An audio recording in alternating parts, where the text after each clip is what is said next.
stop the body rock.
Don't stop the body rock.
Let's get to work.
Well, if you're wondering what's happened, so am I.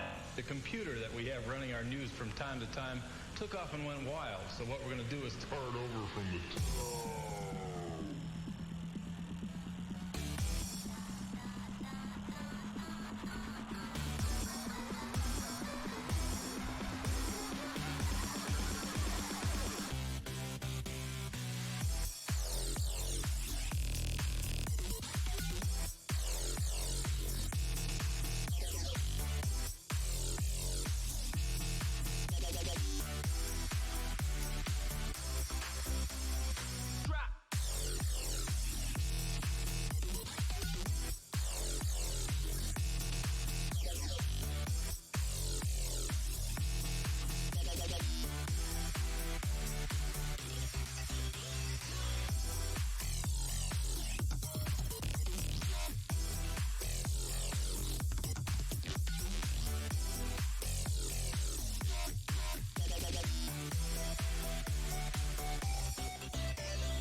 Well, if you're wondering what's happened, so am I.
What a beautiful music they played.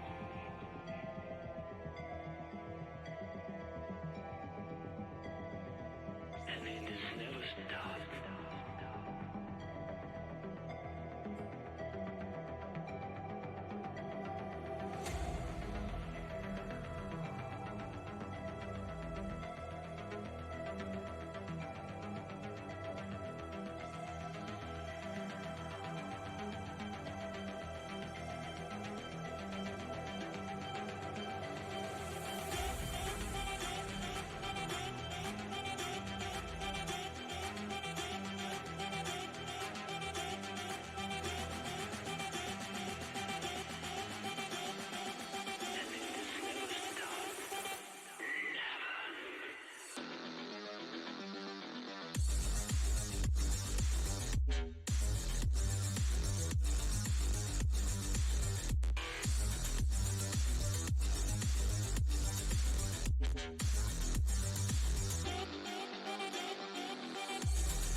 Hey, guys, what's up? I'm Let's Go Dragon alongside my co-caster here, Kin, and we're going to be showing you. This is welcoming to the first day or first game of the semifinals of the GRLCS Season 17. Going to be pretty exciting to see how all of these games turn out here. The first one up here, we have the Snake versus My Little PogChamp. I'm your caster here, Let's Go Dragon, alongside of Kin. What's up, Kin? Oh, yo.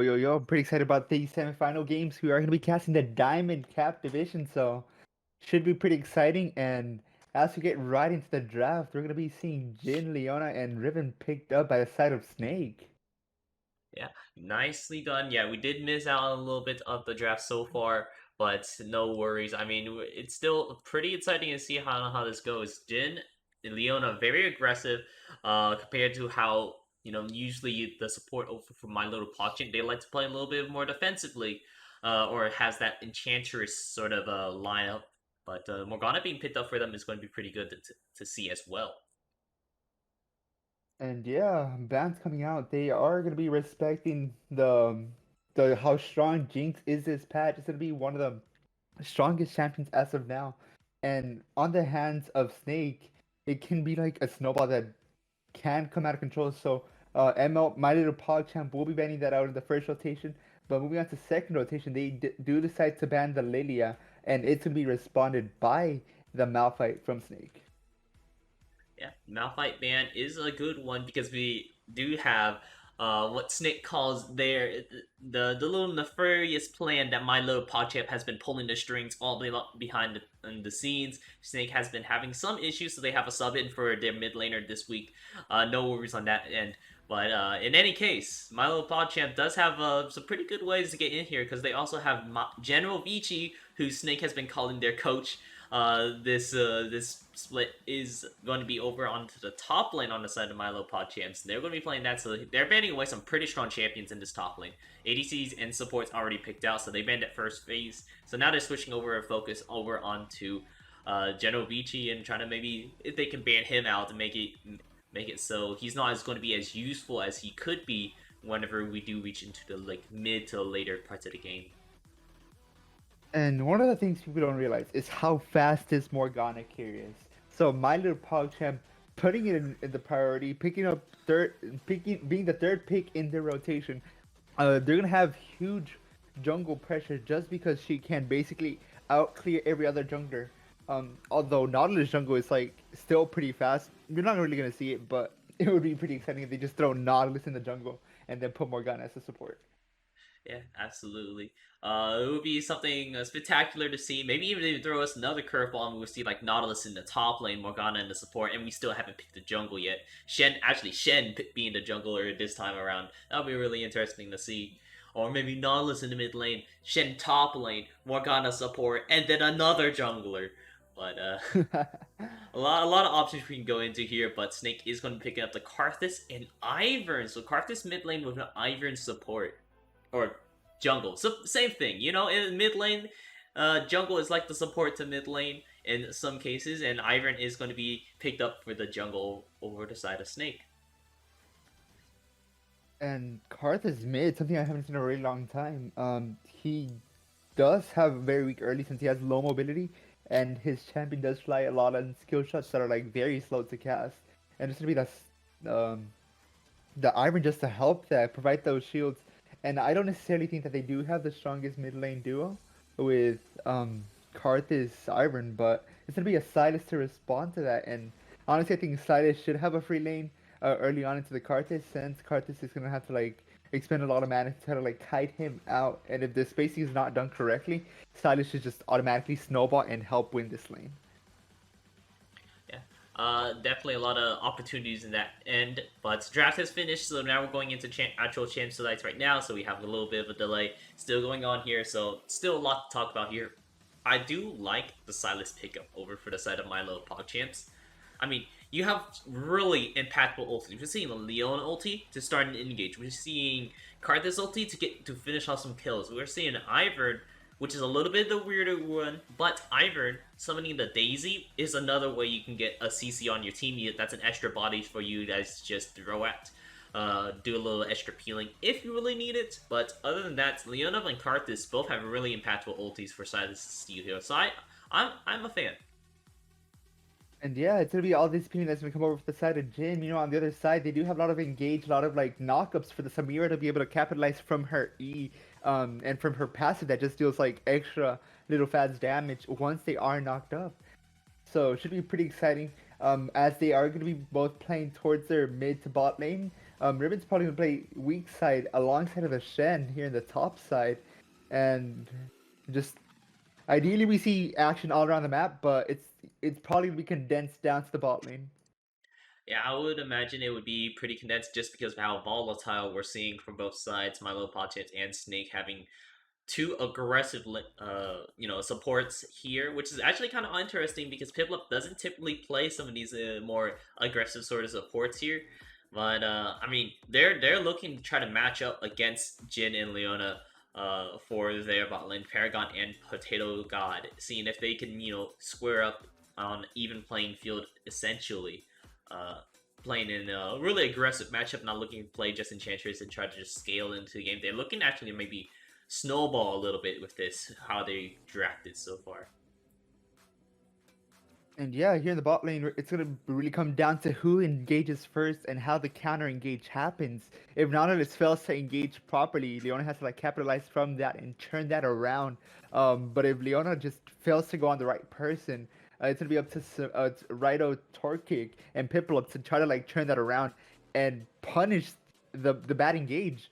So we're gonna be seeing a lot of like careful play here in the bot lane, and one wrong step could mean the death of the laners here in the bot lane.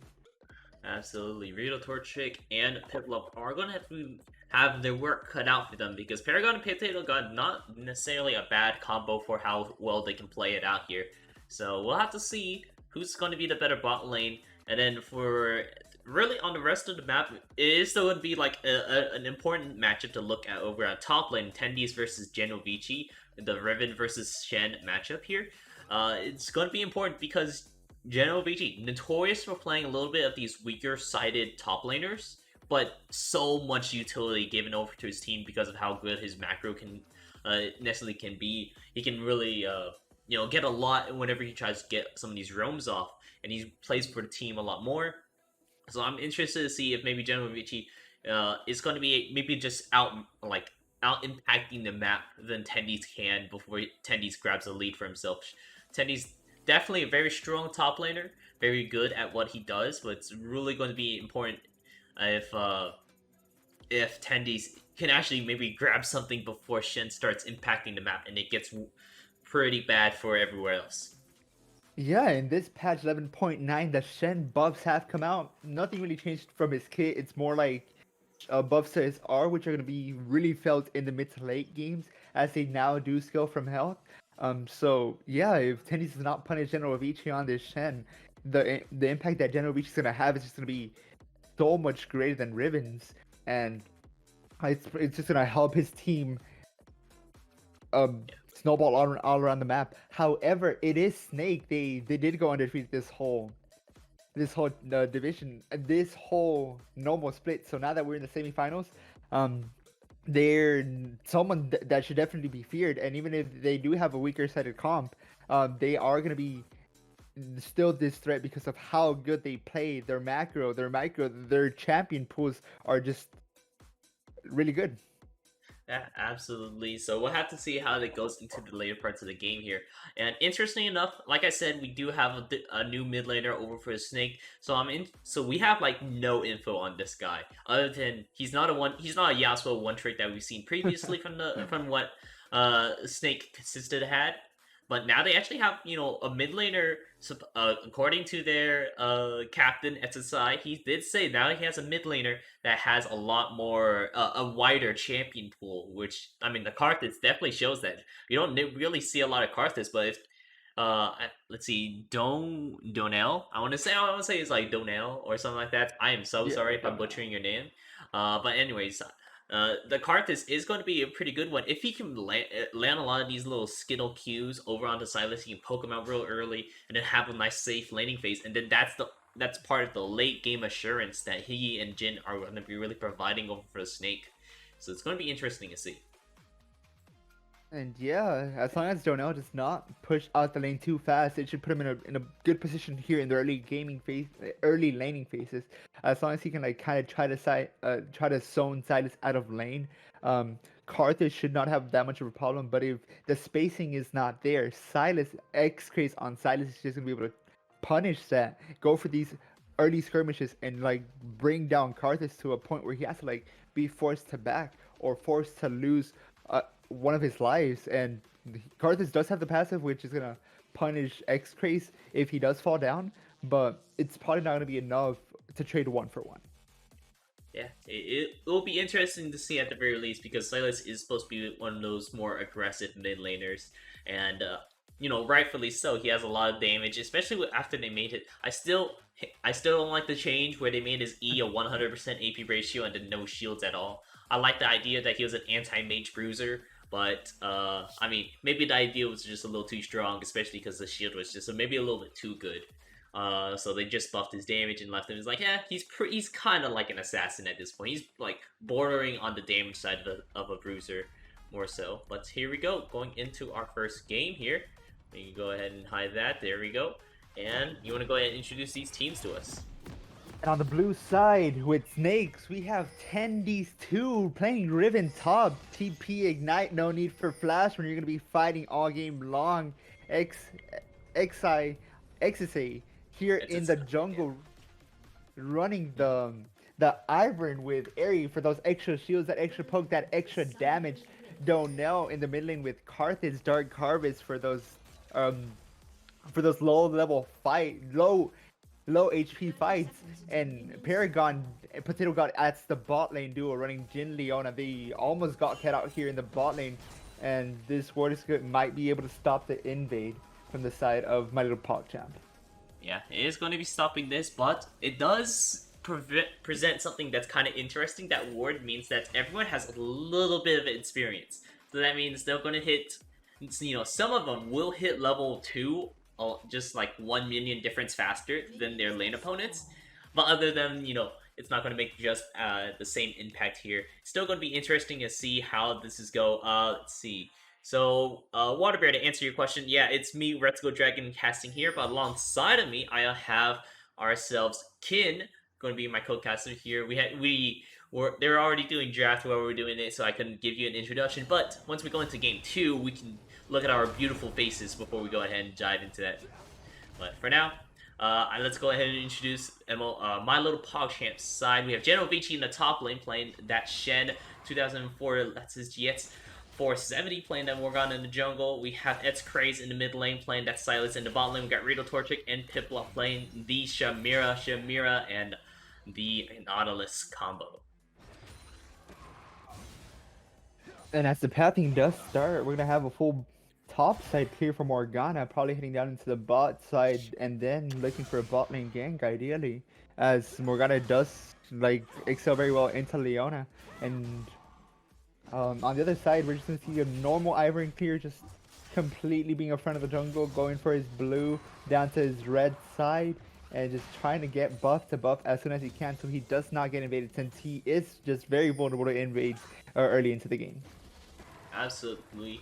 Ivern is a little bit weaker on the fact that, he has really fast jungle clears in the sense that you can mark a buff and then smite it immediately. So, fast in that sense, but pretty slow overall just because you have to mark and then come back to them later. Still very good jungler because of how he can stay far ahead. He doesn't get too low whenever he's claiming his cants. He actually gets health back whenever he does. So on one half he gets low, but on the other half he gets really healthy whenever he's looking for some ganks here. So it's going to be interesting to see how this XIV pilots this Ivern. Just because, Ivern is a champion I haven't seen personally in a little bit ever since they nerfed Moonstone or Moonstaff a little bit from the outrageous item it used to be. So. And yeah, but Moonstaff is still a pretty strong item. It's a little bit more balanced now that it has been nerfed, but still very good for those great engages. So Hook will manage to land here in the bot lane, but the quick disengage by Potato God is going to be huge here. And nothing's really going to come at it from both teams. Yeah, nothing just yet. It's crazy. Wow, I'm really feeling the hurt that the Carthage can pull out here. And now, in the bot lane, we're actually going to be looking for a little bit Another of Hook managed to land Lexus here in the bot lane to potentially do something, but he's not there for his team. Piplup will be taking damage, and the Ignite will be taking down on him. They managed to trade Ignites, and Nautilus has to flash out of there. Piplup potentially looking to continue this with a dive. 2004 Lexus G470. It's also here for the potential follow-up, but even though they had 3 members down here in the bot lane, they decide against it and potentially look for a cheese. Potentially looking for a cheese indeed. I mean, if you can get some of these cheeses to be successful, it would be really good in order to push this lead here. Gold is staying very even between the two teams right now. Even though, CS differences, not even that large either. So it's going to be pretty interesting to see because both teams are playing with a sub, like we mentioned earlier before. So we don't necessarily have the team synergy. So maybe these players are just good enough on their own maybe have a little bit of good communications on themselves. But ooh, Genovici. And XSI here in the top lane. Novici tries to get away, manages to use the dash, taunts XSI, and he manages to get away. Yeah, Genovici able to land that taunt over on the SSI was a pretty good one. He dodged away from the Q, and all he took was a little bit of auto attack damage in the way.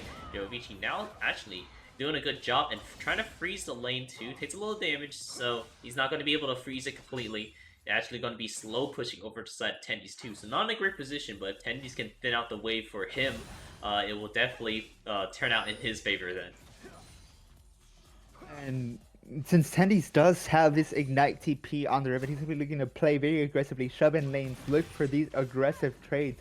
But if he does not manage to capitalize out of it, a Flash's Riven loses a lot of their playmaking potential. The Flash third Q, the Flash W even, that does manage to stun, are just huge in order to initiate fights. And without Flash, you lose that threat. But Genovici just playing his laning phase very well and not giving a single inch here in the top lane. Absolutely playing really well here. And Waterbear wants to point out that Morg is farming like a champ. This is still nerfed after Morgana. You know, this is the nerfed little joinable Morgana, but still very potent. But Genovici, oh no, he's gonna have to make a run for it. Oh, and it's gonna be the stolen ultimate from XIV. XIV steals ultimate, it's not gonna be enough damage. And the follow-up by Tendies doing some great. The hook here in the bot lane managed to stun. Stuns for stuns, the aftershocks both proc. And this is basically what we're gonna be seeing here in the bot lane. One engages and the other one basically stops the engage. Yeah. So, but you know, even after that, Golden Lead is still in the favor for my little PogChamps, just a little bit. It's only 400 gold, so this is like a kill's worth. Even though they missed out on the missed out on a little bit here, or missed out on some of the wave minions, but they're farming greatly in order to keep up with them. I mean, look at where Torchic up in CS. We're seeing does for Lex's GX470 also being able to keep up in the CS as well, while XCraze is falling slightly behind against this Karthus, but is to be expected in a range versus melee matchup. And yeah, but now that XCraze has followed the ultimate, he's not going to be able to steal that execute from Karthus. So should we just look to play a little bit safer? Maybe look for someone to roam into his lane and then steal the ultimate here, while Tendies just goes for a trade in the top lane. And without an ultimate, Sidus kind of becomes useless into their team comp. He might be able to look to pick out Daisy here as they do engage him. He does manage to pick out Daisy. Daisy's come out from both sides, and to be 1Q, 2Qs landing, and it's going to be this final execute damage from Dono that takes the kill down. Yeah, it is going to be last kill there, and the turret plays over for the side of Donnell in order to pick up the kill, and some gold on himself is going to be pretty important to see here. Waterbear does make some pretty insightful commentary in the chat there. I do agree that Real Torchic and Genovici, they were actually previously on GSM Diamond, I believe, whenever they had a team up there. So this is a little bit of a mini GSM here. We don't have everyone back. We don't have Hamana, and I do not remember actually the rest of the GSM. I am so sorry, but in any case, engages. And engaging in the bot lane, the Inferno Trigger should be available for Rado Torchic, and he does manage to pick up the kill. They turn in, and TP come from the top lane. The Inferno Trigger goes down, forcing Potato God to flash out. XSI manages to land the root and turns it around, but Rado Chico is on a rampage, manages to pick up two. Tendies has the path of Broken Exile, the blade of Broken Exile. Now they're looking to turn it around. Double kill for Tendies as he's on the chase, he's on the hunt, and Genovici will be falling down. Triple kill going over for the side of Tendies here on Snake, putting them at a 1K gold lead, and Riven is on the board. Yeah, and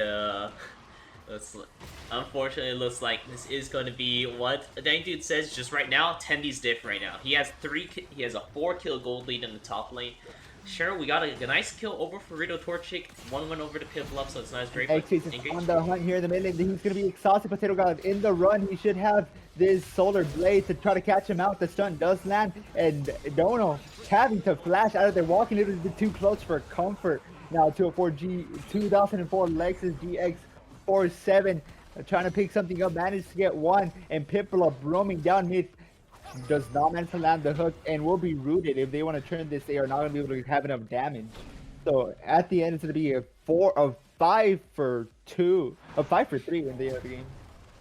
Yeah, really nicely done. And I want to say, I'm sorry, Waterbear, but I feel like you were on GSM, and I totally just did not say your name in that, so I apologize when I was talking about the old GSM Diamond team. But in any case, here, nicely, this is helping a little bit. So we're only 8k gold, or 800 gold in a little bit behind, maybe 1,000-ish, just about. It goes either way a little bit with farm, but in any case, we're not too far behind on either side just yet here. Just because my little PogChamp is trying to focus some of this gold over to Shamira. Here comes another engage. Yeah, Dredgeline does manage to connect, and unfortunately, that's going to be a one tanky Leona. It's not going to really do much there. Okay, and then Waterbear says, okay, it's cool. I cannot remember. I have terrible memories with names there, Waterbear, but yeah, nothing coming out for the bot lane. Tendy's looking for yet another dive in the bot lane, or And he has the Blade of Exile. He does get taunted here under the tower, and it's going to be it's not going to be a 1-for-1 trade. The Ignite going down, helping him secure General Reach, and it's going to be the final proc that gets him down. Tendy just walking away with basically a quarter HP, and he's just going to take on tower here while the side of my little PogChamp just take the bot lane dragon. Yeah, and we didn't talk about this a little at all, but I do want to point out that Tendy's is bringing back the TP Ignite difference that we saw. You know, some competitive teams actually do still bring out the top lane TP Ignite just because it's so aggressive, so lane dominant, that you don't need flash for the later parts of the game. And Tendy's is definitely making much use out of it. He's using it in that Ignite in order to finish up the kill on the top lane. Use that TP earlier bot lane so he can get a triple kill. Now he's up 5 kills against General Vici. Very impressive because he has a 40 CS lead as well. General Vici is far behind, but hey, this is still the weak side top laner that's my little PogChamp have. So we just need to worry about Tendy's getting a little too out of control here. And out of control, yeah, he's just going for aggressive trades. Doesn't really lose any health for it, while General Vici losing quarter of HP. But I want to look at the mid laner, Dono sitting, Dono sitting at 116 CS, up 30 compared to XIV. And XIV, who should have the winning matchup post 6, is falling behind here. Yeah, and Halo fan in the chat also making a good analysis, saying that Shamira into this Snake drafting this team is actually really good. I mean, they picked up the Leona, the Ivern, and Riven in order to stop all of the Infernal triggers. So good analysis on that. Continuing on forward with this game here. Yeah, right now is a lot of bleeding out that currently doing from Tendy's 2. He's just so strong right now, and I think he's actually going to get his TP pretty soon after he gets his Night backups here, so that's going to be something to be wary about. Just because he'll have a full combo in order to try to maybe look for another double kill bot lane, and it's a very scary one to see Tendy's just trying to make a lot of plays around the map here. Very strong top laner to go against. Yeah, and Tennis is going to be hitting level 11 here first. 2 levels up on General Vici, and General Vici having to just play so far back if he wants to stay alive, as this Broken Blade of Exile is now available for Tendy's on the tier 2 level 1 engage here. On to Piplup, the curtain call going down. First shot goes to Rise, second one hits, third one manages to connect as well, but the Rift Herald has been dropped mid. 2 full turret platings have been collected. They might be looking to collect mid lane tower as the engage of the top lane does manage to land, but just complete disengages all around the map, as they don't necessarily want to give up too much pressure if they do decide to commit onto them. Absolutely, do not want to give up too much here, just because of how scary it can necessarily be. Dredgeline does manage to connect. The Rude Potato God might be in trouble, but it's this Leona, very tanky, and it's going to be this underwater Dredgeline that's going to knock up both of the members. The secondary Dredgeline does not connect. The Dark Binding is there, and the protection of the tower is kind of broken. They're not going to go further for this. Yeah, they aren't going to be going in for this just because they've solidified themselves as a really good spot right now. They don't have the dragons. Ooh, The really. flash into the broken soul shackle is going in. Dono might be in a tough situation here. 2004 Lexus picks this up, and X-Trace has a little bit more hope for the lane as he has picked up the Requiem from the Karthus. Yeah, Requiem has been picked up here, and he's just going to go ahead and immediately pop it as well. So, getting a little damage off. Towers being taken all around the map there, and I think it was the bot lane that actually got first tower gold there, closing out some of this gold lead that Snake has been carefully accumulating for themselves here, with Tendies having so many kills, and then XIV actually managing to take up the Rift Herald to drop down mid lane, but didn't take up the tower, so he wasn't able to pick up first tower there. So, nicely done for both sides. Because My Little PogChamp, they're not out of it just yet. Sir, it's like a 3K, it's almost a 3K gold lead over for the favorite of Snake right now, which I'll go ahead and choose that prediction. I forgot about that. And yeah, still, just a strong gold lead over for Snake, very solid. But, you know, they're not out of it just yet. It's one item difference if you combine all the extra gold over for the side of Snakes. There's still plenty of ways to get back into this, especially because you guys have the Drakes. You have the Drake's advantage, and it's the Mountain Drake. So, you know, getting that Mountain Soul is going to be a little bit useful in order to survive some of this burst that Tendies can do. Yeah, and then My Little PogChamp playing completely through bot side, getting all the tower platings onto Samira and getting those bot lane ganks. And now they're going to be looking for their third dragon as the TP is coming down from Tendies. Tendies here and just getting ready to fight. Being the first one to move, General Vici having to respond. It's going to be the flash, the solar flare going down, not going to be able to connect.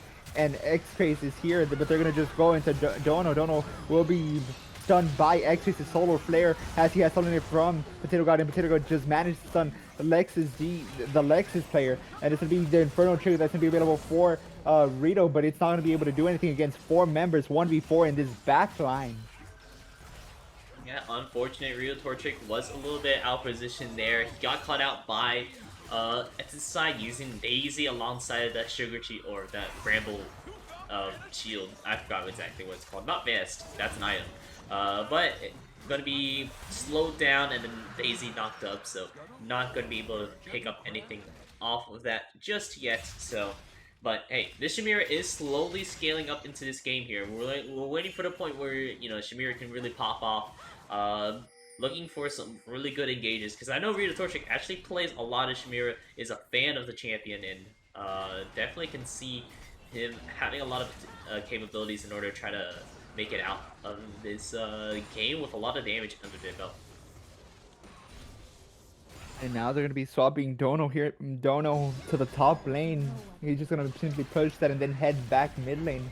I don't think it's a good matchup here in the bot lane. We're going to see Tendies being caught out here. Inferno Trigger does manage to go out to taunt the Raking coming out from Dono. Managed to be huge onto him, but it's not going to be enough. And it's going to be the shutdown going over for Rito. And now they're on the chase. Rito does get rooted, and this is going to stop any further action.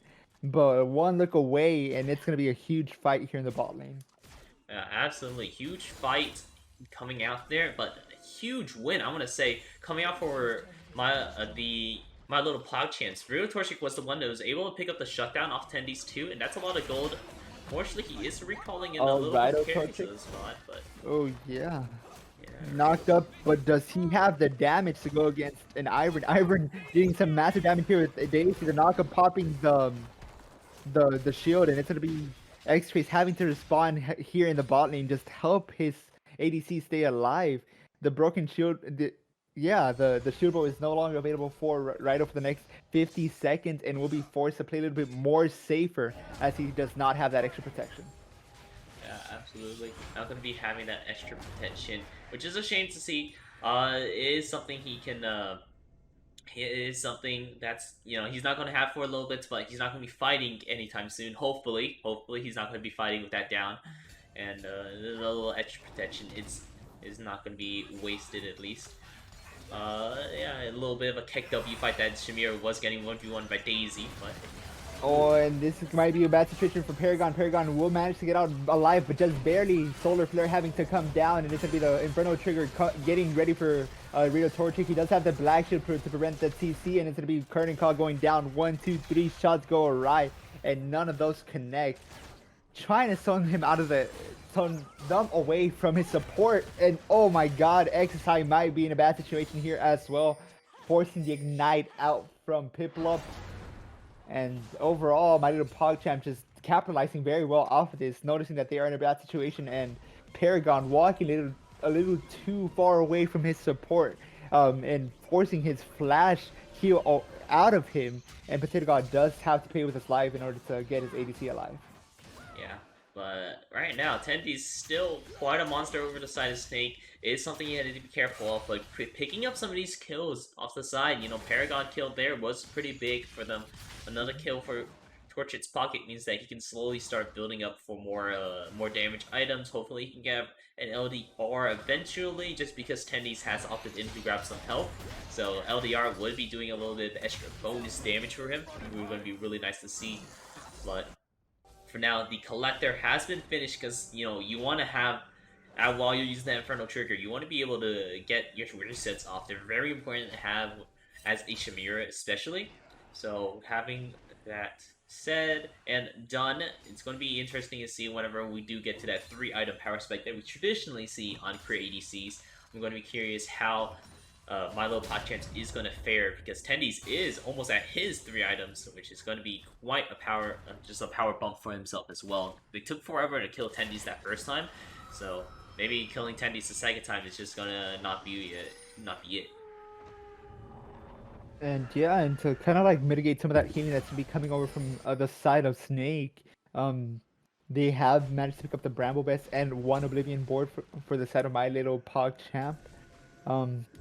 So, but as these 2 members have to be in the fight, Lexus has to be somewhere in there doing some magic damage, and General Ricci has to be frontlining in order for this to be like actually useful. Otherwise, they don't necessarily have any more executioners calling any more heal cut here. Tenny's here in the front line. Managed to look for Piplup. He does have the Blade of Exile ready.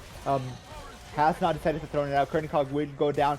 The wall slows down. Potato God does manage to land a flash, engage into Piplup. Piplup popping this aftershock. He does pop the barriers to try to get away. And it's the Inferno Trigger available onto the back line. Managed to get 1 member low, but it's not going to be enough. Lexus is not there in the fight, and neither is X-Case. And they do manage to pick out every single member. And the last 2 available are General Vici and X-Craze, who are just in the top and mid lane respectively.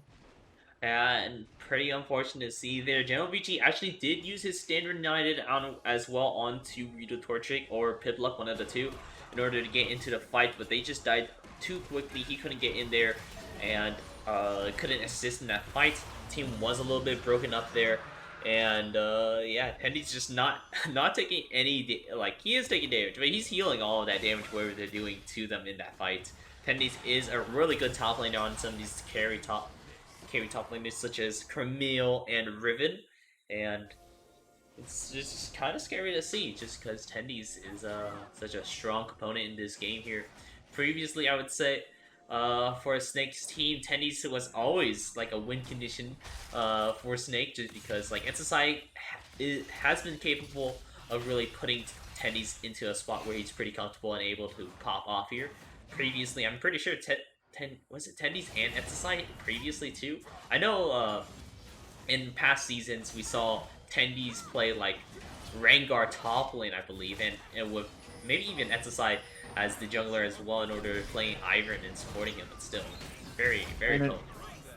An early wrecking move coming out from X-Craze. Piplup will be caught out here, but he is going to be a tanky individual that decides to continue the fight. Potato God is now just looking to tank a lot of his damage. Soul Shackles do come out from Lexus, and Lexus will be falling down to Paragon. His first kill in this game. Now they're looking to go on to X-Craze. X-Craze will be slowed, having to force the flash out of here. Tennis is on the hunt, has the Blade of Exile ready, and they're just going to look towards Baron as they have picked up these kills, and they're at a numbers advantage. Tendy's just zoning these 3 members completely on his own, and it's going to be 4 members onto the Baron pit, just shredding it like mozzarella cheese. Let's go.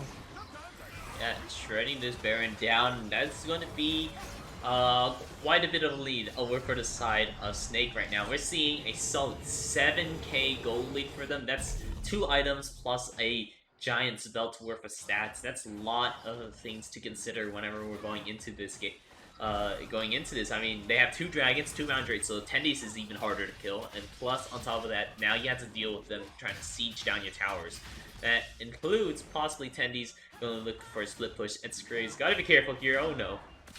And Tennis is just so big, dealing some massive damage. Even a Silas cannot fight that. And he is going to be 2 levels up on everyone on the enemy team. General VG level 14 versus Tendies level 16. And the next closest person to him is going to be his own mid laner at level 14. But this Riven is huge. Yeah, you were going to look to go for the Ignite TP and snowball into the game. And he has just snowballed greatly, sitting at 8-2-3 with nearly 100 CS lead here in the top lane. Absolutely crazy to see here. Exercise also opting. I do want to note he did opt in for the Moonstaff build, and you know it is working out quite well. I think I can actually check on how much healing he's done so far. Solid at 1.2. Oh, and it's going to be the stand united as X-Trace does decide to go for the engagement to Donald. The taunt does go down and shut down into the pocket of X-Trace, putting him at level 15. He is at this 2-item power spike that the Silence does have with the Everfrost and the movement item here. Cosmic Drive. Items are hard today, man. Yeah, it's all good. I just play him ARAM so I can learn item names, but I don't see enough Ornn, so I can't say all the Ornn item names yet. But it's going to be an adventure to at least learn those whenever he comes back into the meta, if he does. But for now, it is going to be a little bit of a steep hill for my little PogChamp to climb right now. I do like using these hill analogies for some reason in past weeks, but it is quite an obstacle for them.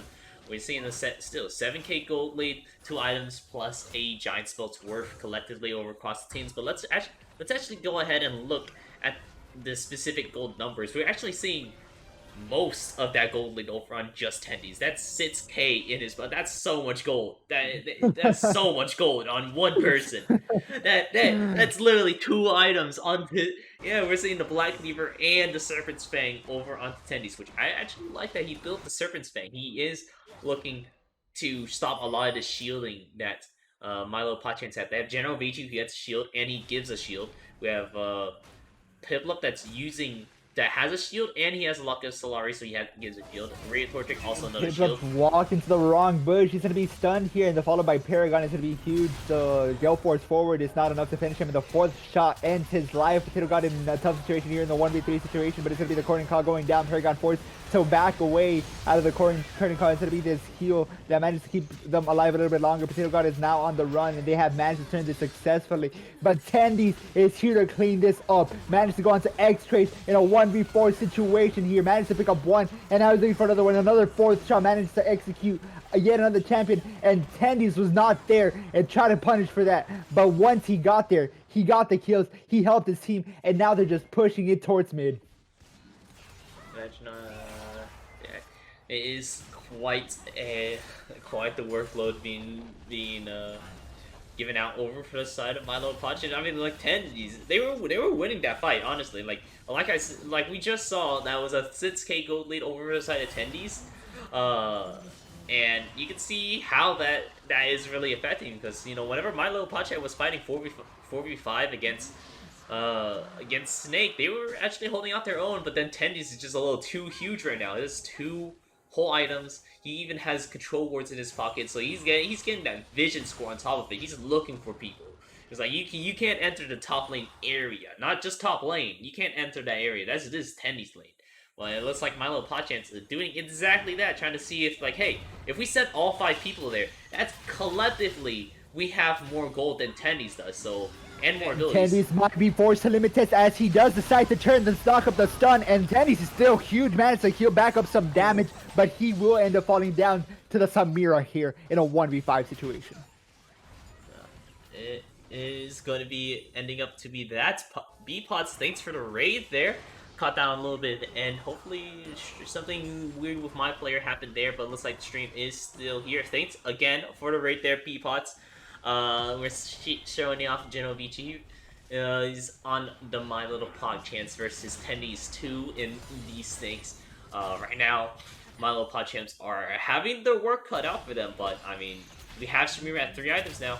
We're looking at a lot of damage, And but we just Potato need God to get looking for something here. Solar Flare does not manage to connect into nothing, and it's going to be X-Trace who turns into Paragon. The Stand United does come down, and it's going to be this other heal that does some AoE damage into X-Trace. X-Trace having to go golden, but he's in a 1v3 situation that just turns him down. General Vici does not manage to land any stuns, and he's going to be stunned down himself.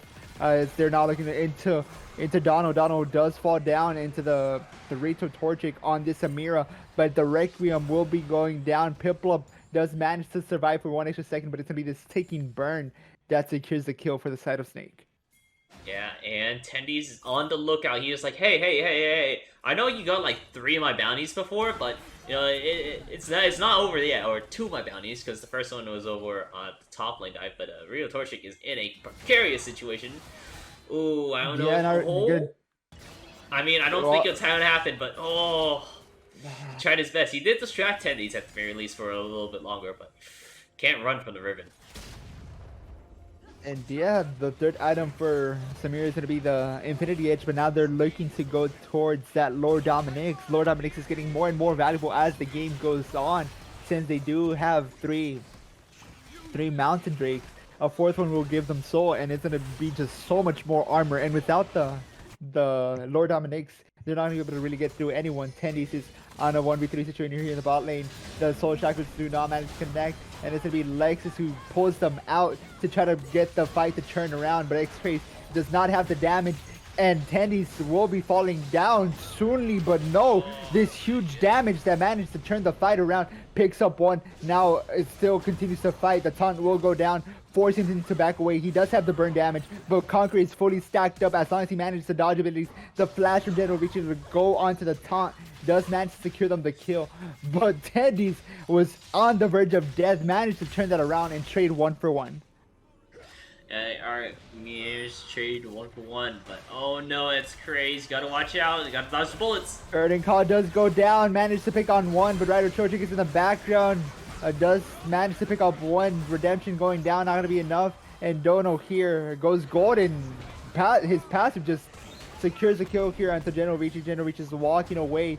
Get another Dark Harvest stack. He decides to flash aggressively here, but the Dredge line is there for Piplup. Piplup does secure the life of Lexus, and Lexus is walking away, giving his life up himself. And it's gonna be the Requiem who basically almost secures the kill, forces Lexus to go golden, and a double kill over for the side of XSI here on this Iron. Yeah, is quite the game here. I mean, like, now it's just 1 member to defend the rest of the base for MLP. 1 tower down. It looks like this is going to be a secure win over for the side of Snakes. Congratulations to you guys winning out this first semifinal. But I'm getting pinged in Discord. Hopefully you can see this.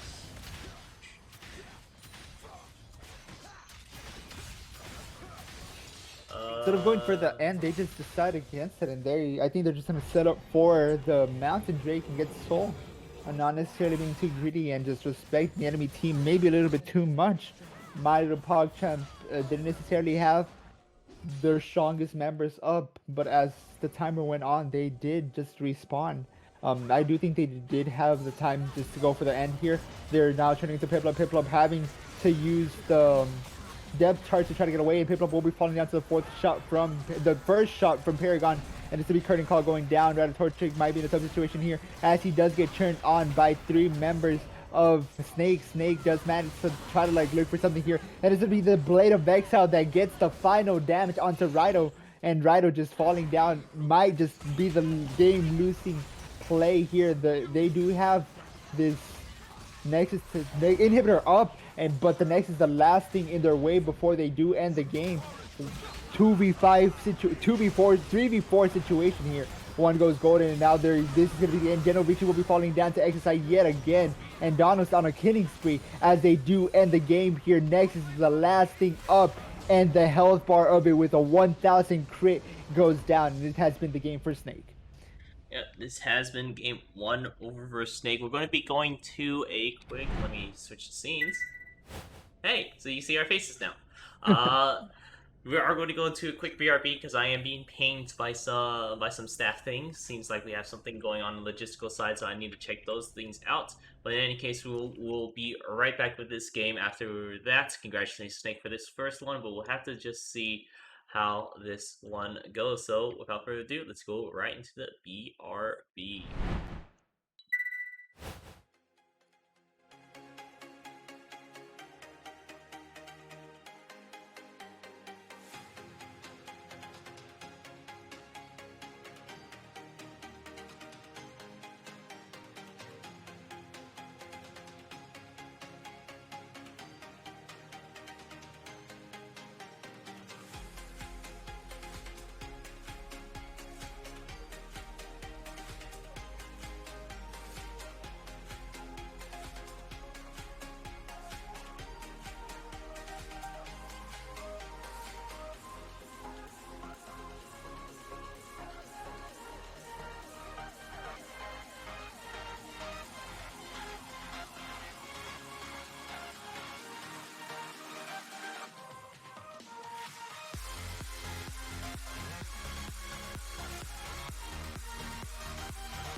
murdered.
She was murdered.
Hey guys, what's up? We're back. Sorry for the long delay. My bad. Honestly, actually my bad, because I accidentally let in a sub that was ineligible. He managed to reach Masters 1 LP for like a day, and then stayed there for another day, and then fell out the next day. So unfortunately, that just ended up he wasn't able to. He's ineligible just because his highest was in Masters while playing in Diamond Cats made him ineligible for this league. Unfortunately, that is my bad, 100%. But we're going to go right into the time crunch here. We don't have a lot of time. Let's just go ahead and jump right into the draft. We're not going to be using third party because it is my fault. So let's just go ahead and jump right into this. Here, we're going to be seeing draft so far. If you can go ahead and see, you see it too, Ken? You do not see it. Can you restream it? Yeah, 1 second. What am I streaming? Well, let me stop and start. There we go. Alright, so first few bands, same thing. We're seeing Lux, we're seeing Seraphine, and we're seeing Kog'Maw all banned away, while Aurelia, Attendees, and Talon are banned away because Glorious is a talent from his OP.GG is a talent one trick. Or at least he has 151 games with it, so he is experienced in that role at the very least. And they're gonna get rid of Tandy's Riven, the explosive last game, and definitely something that you do not want to see.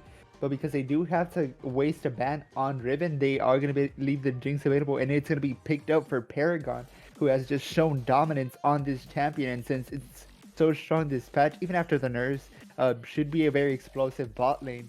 And as the game goes on, Paragon's just gonna completely take over if he's not stopped early. It is something you need to watch out for. So, like, Ivan's going to be picked up here alongside Lulu. Very interesting, being hovered at the very least. So they're deciding, is it going to be Lulu? I believe she actually got buffed this patch too. So, very interesting on that one. Lulu Ivan, so right now completely shielding and extended fights for the side of my little PogChamp. So honestly, I would like to see a Blitzcrank here to just counter all those shields with his ultimate, but if it's not picked up, it should ideally be banned out in second round rotation since it's just such a good pick into these two champions. Very much to be considered. I mean, Gwen is a nice champion going into this just because, you know, being able to not be caught out has that, has, you know, some benefit in there, and also being able to, like, essentially melt any tank. It's going to be interesting to see if Tennis picks that one up, XIV picks that up, or maybe even Glorious goes mid lane with that. But not all of being picked up here means that that's probably going into XIV hands. So Gwen still can go either in Tendy's or Glorious hands. It's going to be really interesting to see. And yeah, Olaf in the top lane would be like very fun, very just completely snowbally, having to play very aggressively and having complete top prio depending on what they pick into him. And if it is gonna be an Olaf, it's gonna be responded with an Ornn. Talking about Ornn last game, I think I'm gonna start getting ready to look at the Ornn items that are gonna be upgraded as the game goes on. Yeah, there's definitely a few that would be new to me, just because I haven't seen Ornn in so long. I know Typhoon, Gale Force turns to Typhoon, have Turbo Ken Tank turns to Turbocharged Head Spearmint, Forge Fire Crest, Forge Fire Cape, those are easy. Kraken Slayer turns into Worm, Felon, Sacrifice, etc., etc. But in any case, we'll get into it whenever we get into actual games, so we can actually look at some of these interesting names that Ornn items have. I'm not too big of a fan of them. Some of them are like cool, kind of cool. Some of them are kind of like you know, something I don't expect, because like Everfrost turns to Eternal Winter. Not a fan of that one, honestly. But just because like everyone else has like a little bit of spice to it, but then you know, Everwinter is just like Everfrost to Eternal Winter, just kind of like, you know, it's like, you know, we just expanded those words a little. And Eclipse turns to Sazigi. Oh yeah, I don't even know where that comes from.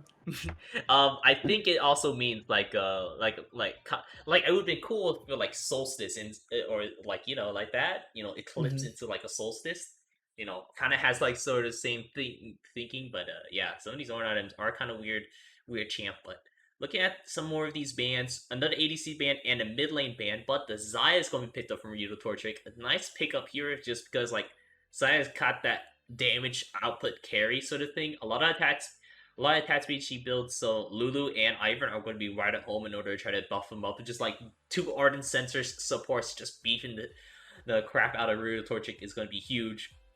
Still going to be interesting to see how Snake does look to counteract it, just because we have Jinx and Leona bot lane very strong. This actually, I would say is one of the things that that GSM of old. I keep mentioning them, but GSM of old did play a lot of. It's going to be interesting to see. So, we're looking at some mid lane pickups here. We saw the Kiana Hubbard, which was I kind of liked, but just because it's kind of cool, you still have the assassiny vibes that Talon has, but he was banned away. But Orianna being up here is still going to be really huge over for the side of Snake, just because he has that wombo combo potential for the team. And Corki over for MLP is going to be rounding out our draft for this phase. And this is going to be a completely late game comp for the side of My Little PogChamp. Like, I don't necessarily think that they're going to have like any prio in any lane.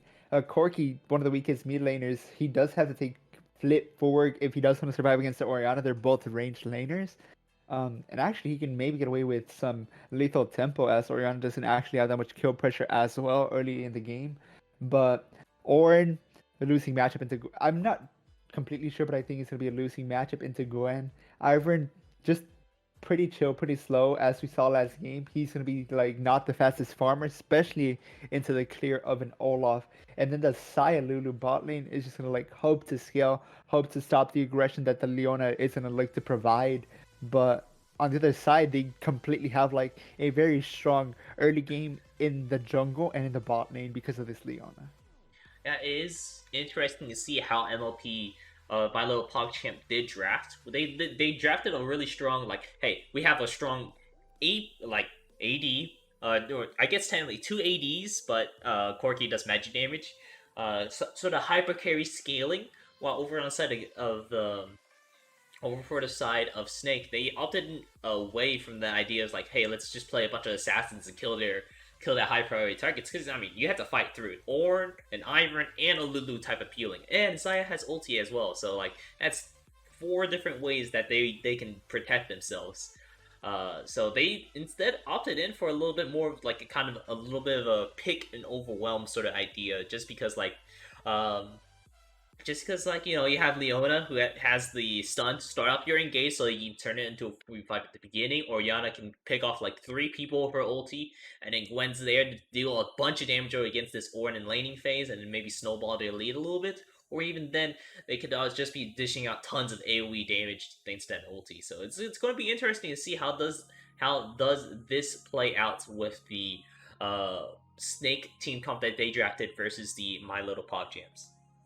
And yeah, I'm always a huge fan of the Orianna. The shock wave is going to be huge, especially since there is 2 members that are going to be up in the enemy's face. The Olaf just likes to go ham, go in, and once he has that unstoppable from the Ragnarok, he's not going to be able to basically be stopped. And if there's an Orianna ball with Command Protect, and then the shock wave to follow that up, it's basically just a guaranteed win. Alongside with the Leona just gets shit up in your face, tries to stun you, and if the solar eclipse is there followed by the shockwave, it's also going to be like another very good playmaking ability there. Yeah, absolutely is going to be something to be on the lookouts for. But for now, we are going to be looking at near the end of the spectator lane. Like, we didn't really talk too much about lane matchups. I mean, I would say it's pretty much the same. Well, how some people might expect. I did put a prediction up for this one though. Tendies versus General Vici, the Gwen versus Ornn matchup. I feel like the Gwen wins in this matchup, just because she has that on hit sort of damage. So like in extended fights she wins, and she has the invulnerability in order to like not get knocked up by Ornn. It's still going to be a little up in the air and how that really works out here. Olaf in the jungle, I think just jungles a little bit faster than Ivern can, but we'll have to see. This is a protect that hyper carry comp. And then Orianna versus Corki. Orianna does, you talked about that one actually a little bit, so I won't really go too much in depth with it. And then you also talked about the bot lane too, so all the good things to talk about so far in this in these matchups, but we're right at the end of spectator delay, so let's go ahead and check out some of these skins here. And yeah, skins do win games. That's right. It does like unfortunately give a slight advantage, even if they don't necessarily clearly outright say it. There is a slight advantage for people with skins, and it looks like my little PogChamp do have the skin advantage with like all members wearing skins. One prestige edition, so definitely pay to win here in the bot lane for Piplup. Yeah, absolutely. We're seeing the huge skins diff coming out over for the side of my little PogChamp, but we'll have to see. Maybe the skins won't be enough in order to combat against the tendies different, as we like to call it. But for now, we'll just have to see. I mean, they did focus ban a little bit over for the side of Snake, but let's see it go. How about you go ahead and just introduce this blue side to us? On blue side, we have Snake for their game 2, 1-0 currently standing. Tendies with the new champion Gwen at the top lane in the jungle. We have XIV with Olaf, and there might be looking. I'll pause my introductions as there might be some little action here. The flash into XIV. XIV just has to force the E away for himself. He does lose a little bit of health, but manages to get out alive, and they're going to be looking for a complete top lane jungle domination here as of now. Snip's just going out, Root goes down, and Lex is having to walk away with less than half HP. General Beach is just sitting under the tower. Going back to the introductions, we have Glorious, the sub for the side of Snake, sitting on this Orianna million, and the Paragon Potato God as the bot lane duo, running it back with the Leona, but this time Paragon's gonna be on this Jinx. Yeah, and for the rest of the side over MLP, you already introduced a little bit of them, but let's go ahead and go top down. We got General Vici in the top lane playing the Ornn. In the jungle, we got 2004 Let's G X470 XCraze in the mid lane playing that Corki. I don't think I said Let's is champion. He's playing Ivern, but in the bot lane we got Rio Torchic and Piplup playing Zaya and the Lulu. And to answer your questions on why game 1 had to be replayed is because the sub was used that he hit Masters he grazed Masters. I didn't check the timeline, so that is my fault. So we had to replay game 1, so because the game was invalid. So this one they got a new mid laner in order to fill in here. Got Glorious, so let's see it out. Yeah, Tendies. Yeah, winning out against General Vici in this early game. Picking E first too, that's interesting. I think we like that a little bit more than grabbing Q first. And yeah, skip and slash to try to get some of that extra trade. If the fight would have gone any longer, General Beach would have lost even more, as Tendies had a fully stacked Conqueror here. He did decide to go for the Door and Shield double pot start in the top lane into General Vici. I usually see them go for the Corrupting Pot into these matchups, as Tendies will potentially be using a lot of spells here on the Gwen, but instead of that, he decided to go for the Door and Shield, and not necessarily looking for sustain, and he's just looking to out-trade them in the top lane. Yeah, but just gonna be a little bit of a standard sort of laning phase. Nothing too aggressive coming out here. We have more of the style of my little PogChamp Piplup playing this Enchantress, but engage coming. Potatoes God trying to back him off the tower immediately. No actual fight, but still backing off this tower so they can have a little bit more breathing room. They are looking to scale up in this game. I'm imagining a lot of the power spike is going to be like, can Snake hit a massive mid game before my little PogChamp reaches their late game? Because their late game is going to hit hard for my little PogChamp. So we're looking trying to go for like a really good 2 to 3 item power spikes here. And bot lane Scuttle has been taken. Iron is here on the lookout, potentially looking for something. Wave is not pushed fast enough, and XSI just here in the mid lane to try to like punish, as Iron has been spotted out. The flash having to come out from Potato God in order to prevent that engaged Paragon staying in a very healthy position, knowing his positioning very well. Piplup looking for something here, potentially just poking the enemy out. The Root does manage to land, and Paragon in this tough situation here. Potato God has to stun Rhino Torchic if he wants to save his bot laner, and he does manage to bait to get him out alive. Paragon forced to recall here along with his support. Yeah, is just too low under tower, and you don't want to be pushed up that far. They could potentially maybe look for a gank, but I mean, we see Olaf right now. He's in the top side. He's looking for something instead on General Vici. We'll have to see if he can get something out of here, because if he can snowball this lead over for Tendies, it is going to be really good. I mean, General Vici played a really good early game last time, but ooh, yes, be careful here. Tendies is here. Tendies is low, but General Vici might not have enough damage. XIV is just here to protect Tendies, and as soon as the knockup went on, General Vici lost his form of escape, but doesn't necessarily need to escape if he's winning out those trades. Yeah, it is going to be careful on that one. But hey, General Vici not going to be trying to play too far forward here. He's still playing that weak side top laner-ish, but ooh, let's see. Ivor's here, the Ruda managed to land onto Glorious. Glorious having to flash away from this, and it's going to be the follow-up flash by Lexus. First blood for the side of Ivern on My Little PogChamp. First blood for Ivern. Not one you really want to see, because generally this is going to be your 2 hyper carry comp, with everyone else just trying to protect them. But hey, a kill means that it kills a kill, and that means a little bit of assist over for the Corki too. It's just going to be just fine as well. Yeah, managed to get turned around. Torchic in the wrong side of the fight, not necessarily having a tank to peel for him. Piplup does manage to get in the front, and Paragon being exhausted right as Torchic lands the root, lands the stun, and will just continue double TP from the top in your 2 kills for the My Little PogChamp side of the team, and it's going to be Glorious looking for something here. He's not level 6, he does not have the shockwave, and he will be falling down. That's 4 kills in total for My Little PogChamp, and they are on the board. They're not looking to play any games, and they now have a gold lead. Tendies down a level. General Vici might be looking for something here before Tendies hit level 6, but the snip will push him away. The flash from General Vici just keeps him alive, and Tendies showing complete dominance now. Yeah, Tendies with the dominance there, but General Vici not being on the back. Managed to catch out the orange.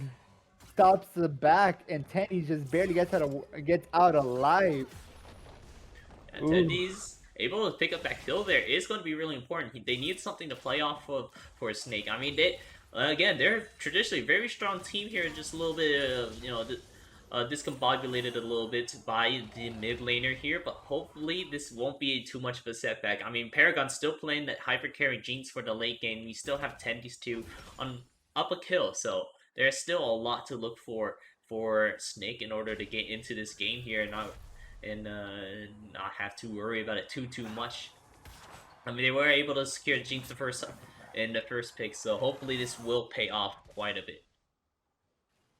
And not only did Tendies get a kill for his team, he also has the Dark Seal, so he's generally just looking to snowball in his own lead, get more kills, get more gold, get more AP, and take over the game just like he has done before.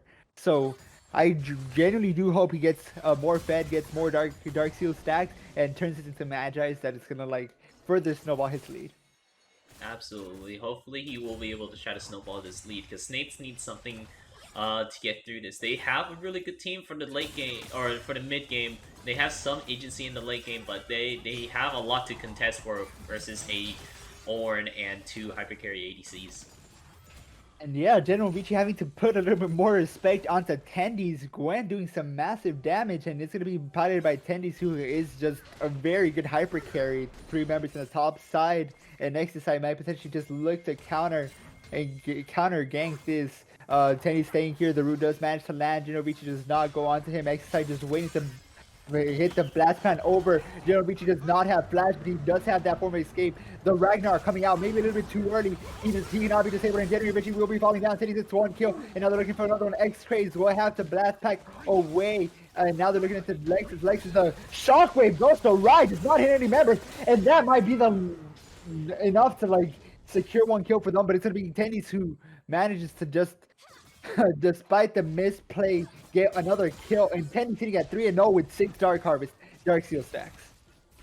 Yeah, seeing pretty good over for side of Tendies. He is definitely going to be this mid-game agency when we get into it. He already is picking up the leeching layer bot lane, still having a little bit of issue just because, I mean, it's the range difference that Xayah has against the Jinx. Just a lot of damage output in this earlier parts of the game right now, but yeah. So But yeah, we're seeing Tendy's doing a really good job in this top lane. He's 3-0, and well, looks like you guys do want to see do the pop off. You know, I'll consider a 3-0 with sit stacks on the sit stacks over onto the side of the Dark Sealed is going to be the Gwen pop off. But anyways, yeah, this is quite an exciting game to see. Or this is really going to be if it's going to be the Tendies diff in the game, or if it's going to be or if they can make it out, or my little PogChamps can make it out of here. And Genovici decides to go for the aggressive engage, gets turned around, and will be chunked out, basically out of lane. Cannot be doing that against the Gwen. Yeah, cannot be doing that. So just because how much damage he's doing, especially with that middle part, the scissors doing true damage, and it's percent HP for that Genovici. So every little bit of HP that Genovici builds just does not matter in terms of how much damage that Gwen can really do. It's all the same necessarily to her because of how much damage she does with her 1,000 cuts passive. And yeah, you can even see that right now as he's just completely poking out Genovici under tower. Even though he's even though they're both melee, said he's just like getting some damage in and then just getting out. And he did have that red buff to further prolong that damage. And he stops the back from Genovici, forcing him to move even further away from the tower. But as you see in the minimap, Tennis is just on the chase here in the top lane. Yeah, we'll have to see how it goes. Not really doing too much, but I mean, Tennis is doing a great job and really pushing away Genovici, playing this weaker sided top laner. He's just he's trying to extend his lead, and he's doing a great job at it right now. He's really closed in the gold gap. A lot of that gold is over concentrated onto him, but hey, that might just be what you need in order to try to get it there. He doesn't have CC on his side in order to try to catch down Rito Torchic, but hey, he still does a lot of damage that Rito Torchic doesn't necessarily can dodge. And the package is going to be used here in the mid lane. The shockwave is available for Glorious. If he does so, decide to engage. Exercise walking down. Glorious should use Command Protect, but Exercise just walks away from that. Yeah. The side is just going to be walking away from that. Both dragons already taken up by my little PogChamp, so that means we're going on to the Cloud Rift this game, which is actually kind of good over the side of Snake. I mean, they have Tendies who would love the movement speed. XSI would also love the movement speed. XSI also needs to be a little bit careful along with Glorious because there's quite a bit of a trap back in that bush there, but not going forward for it. But not to say that my little PogChamp doesn't love a Cloud Soul either. Genovici, 2004 lets his GX 470, Ed's Craze, Real Torchic, all of them can enjoy a nice speed boost whenever they use their ultis. Plus having those more often is great. And XSI will be spotted out in this ward. Nothing's gonna come from it as he is also spotted on the previous ward that he's unaware of here in his jungle. Now he's just starting up his red, but the pressure from the Olaf isn't really felt. He has 2 assists, but they don't have the dragons that they're supposed to have at this time. The later the game goes on, the worse Olaf feels, and right now Olaf doesn't even feel too good. Yeah. I mean, Olaf still can do quite a bit just because he can farm really fast and really quickly. He even has a Strike Breaker now, so they can't even kite away from him as easily. We'll just have to see how it really goes. We are slowly approaching into this mid game now. 2 more minutes until I would really consider when mid game is, just because like the 15-minute mark is whenever you start. Everyone already has 1 item, so then we start building 2 to 3, where mid game really is. And it's going to be the aggressive Gale Force in. The Flash Paragon does not get rooted yet, and he will get caught out. Hugify going out a little bit early. Solar Flare to prevent the push, and Pilpa having to just walk away alongside Riot Torchic, but it's going to be 2004 Lexus G470 who's here potentially looking for something more. Yeah, absolutely. But it doesn't look like they are able to pick up anything yet. We still have Dragon spawning up here in about 2 minutes and 40 seconds, so still quite a bit of time in order to get there. But for now. And the dive is getting ready to happen here in the top lane. TP coming out from XIV. The Orange Horn getting called out. Does not manage to look into anyone. The Ragnar going out, and it's going to be the Shockwave still yet available. All members from the side of my little PogChamp are here to respond to this. It's a 5v3 situation. The Knockup managed to land on 2 members, and Tenny's might be falling down here. He's going to be falling in this beautiful Shockwave into all 5 members of my little PogChamp. Now they just have to run. Tenny using the little works to try to get away from this. Does no longer have the Ragnarok available for XSI, and they will be able to get this out. But can we talk about that Shockwave? That was a massive shockwave. It procced this. It not only did it get them away from there, it also propped Glorious's phase rush, so then he got a boost of movement speed to get out of there easier too. So he stopped that whole 5-man dive top lane. Sure, this top lane might be a little bit more open, but this is also giving breathing room over to the side. For Paragon in the bot lane, he's going to be able to catch up a little bit with his CS, do a little bit of damage to his tower, and make it a little bit easier for himself. Yeah, now that the XSI does not longer have that Ragnarok, it's almost going to be back up, but without it, he's not able to contest this, especially since the Jinx and the Gwen are not necessarily there. They do lose this Rift Herald, and the goal is going to keep on extending for my little PogChamp in a comp that should not necessarily be winning this early. Yeah, I mean, they playing out some of these laning phases pretty well, but Tendies is opting in for the Gwen, which is an interesting champ pick up. Ooh! Tato God has to use the Solar Flare, flashed out by Piplup. So close. Would have been that would have actually turned a lot, because potentially that would have encouraged a fight from Rio Torchic as well in order to try and make something happen. But instead, maybe just a shutdown given over to Tendies in that case. But PogChamp still in the top lane, still seeing if they can maybe get this shutdown over for Tendies in order to really be this mid-game sort of monster it rightfully is. And yeah, Tendy should be able to get top tower here, as everyone kind of has just rotated away from that. They might be looking to just take... Ooh, Piplup walking a little bit too close to tower, getting hit by 1 tower shot. Yeah, it's like... Yeah, they're just looking to set up around Dragon. Yeah, my little PogChamp looks like they are actually opting in to do a lot of grouping early on in this mid game here. They want to make sure that their carries are going to be able to safely get some farm here. But, ooh, it's going to be the flash into Piplup. The hook just managed to connect Piplup, having to hugify himself, and it's going to be the Exhaust going into Gwen. Tendy's not being into that fight completely. XI managed to pick up Piplup, but he's in the wrong side of the fight. He should be able to get away from it. The blast package goes in and managed to get on 1 to 3-man Shockwave. She might have missed 1, but she gets 2. And the X-Craze picking up a double kill as Rhino Torch getting a double kill here, turning the fight around, getting the jungler out of that situation, and basically securing their dragon if they so decide to go towards it. Speed this one up. Sorry, I hit pause instead of show scoreboard again. But yeah, that was a huge fight. Going back into it, SSI was able to pick up a kill over on the Piplup, so it wasn't an all for naught. While on top of that, we did see good damage coming out from everyone, but the X-Craze using the package did disengage everything right there. Let's see. Yeah, and then Suki saying I should try to do prediction times a little shorter. I just want to give everyone an opportunity in order to put it in. You know, channel points is just kind of a kind of fun thing to do. Yeah, but I'll consider it, just trying to do things a lot shorter. Because I can always end the prediction timer sooner than the actual time bits. But in any case, just going into this game here, pretty good Shockwave coming out from Glorious. He's actually opting in for the Everfrost here, which is kind of interesting of a pickup, just because I'm not really sure how I feel about Orianna with Everfrost. Yeah. In any case, I think of it like I think Luden's just a little bit better, honestly. Ludens does have that extra burst, but if Glorious does manage to land a Shockwave, he does have that Dissonance to slow the enemies down. The Everfrost is just huge there to land those roots, land those slows. It's overall better for teamfight. Doesn't have that burst, but just feels a lot better if you are hitting those skill shots. And after those beautiful 2 Shockwaves, he might have missed the first one, but he got 2 that I got 3 or more members.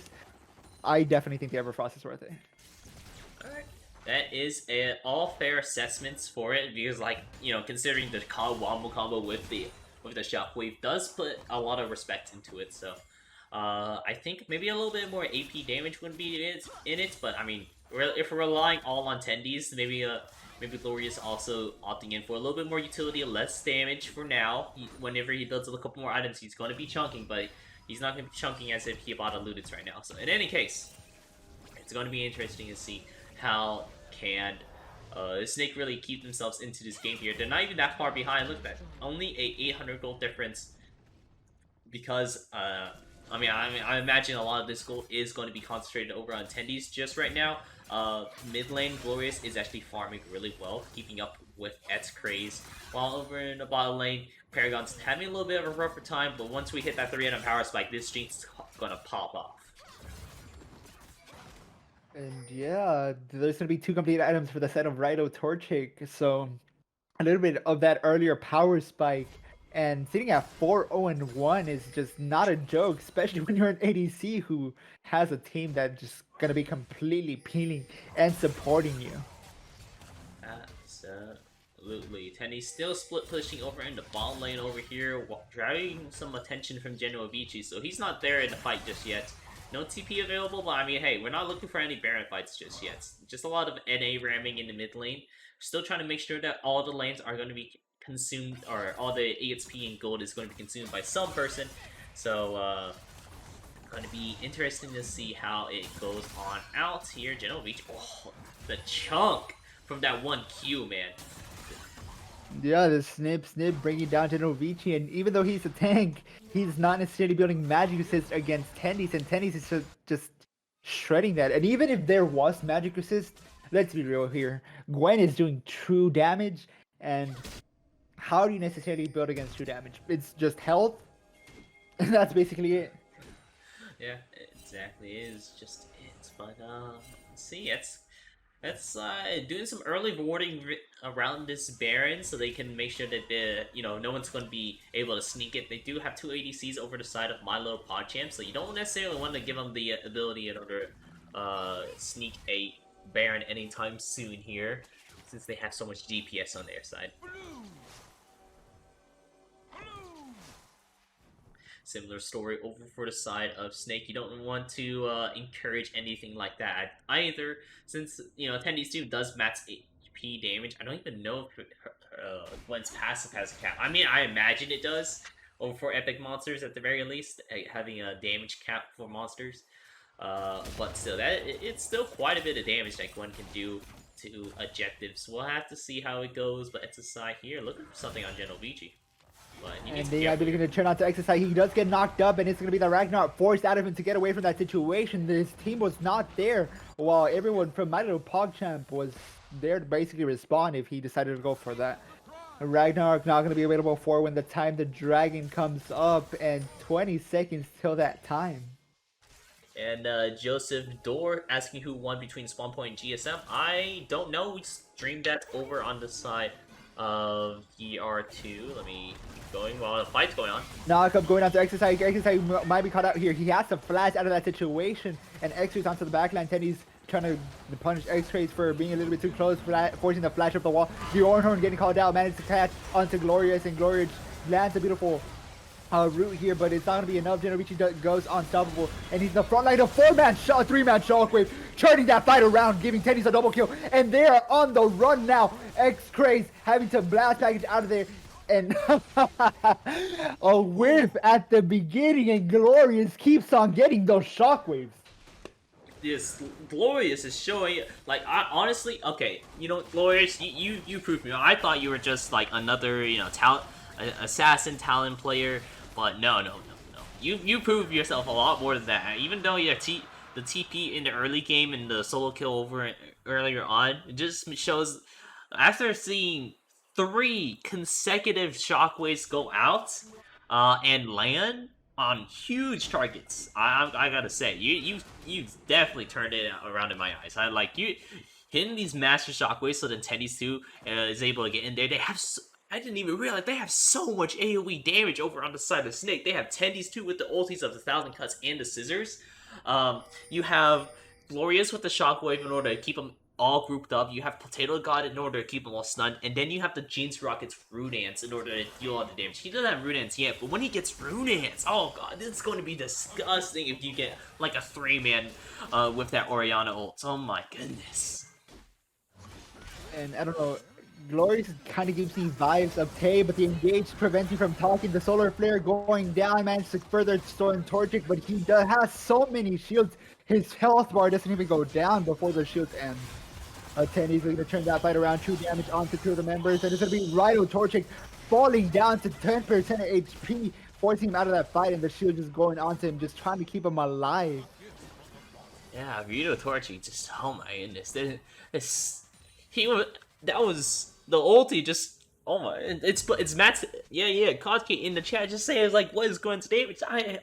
100, that's percent Matt's health damage too. That's percent Matt's health damage. That could happen to General Vici. It's not true damage, so it's not exactly like what happened with General Vici, but still, that's so much damage coming out from Gwen right now.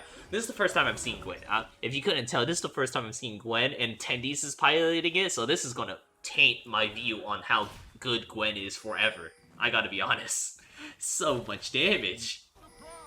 And yeah, Tendy sitting at 10 Dark Seal stacks instead of completing the Dark Seal and building into Magi's, has decided to go for that Kindle Gem and the CDR item. I think it's a Codex of some sort. Not necessarily sure on the name, but I know it's Codex. Fiendish Codex? The Fiendish Codex, exactly. Yeah, Fiendish Codex. So yeah, there's stupid amounts of damage coming out of Tendy's too right now. We would just agree, you know, it's just kind of stupid amounts of damage. I'm loving it. He's still chunking out a decent amount.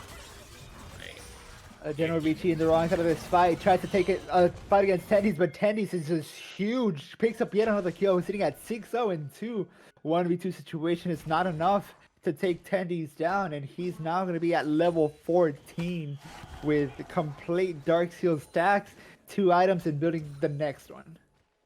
Yeah, and man, this is so, you know, this is honestly not something I expected coming out from Snake. This unexpected team of doing so much AoE damage, and then the Tendies picking up the Gwen to do that. I was like, okay, this will be interesting to see. It's going to be very different than what his normal top lane carries are, which is like Riven, who has like a lot of CC. You have Camille, who has gap closers for days and a little bit of a CC in order to do that too. But Gwen has absolutely no CC, but the damage numbers are actually insane.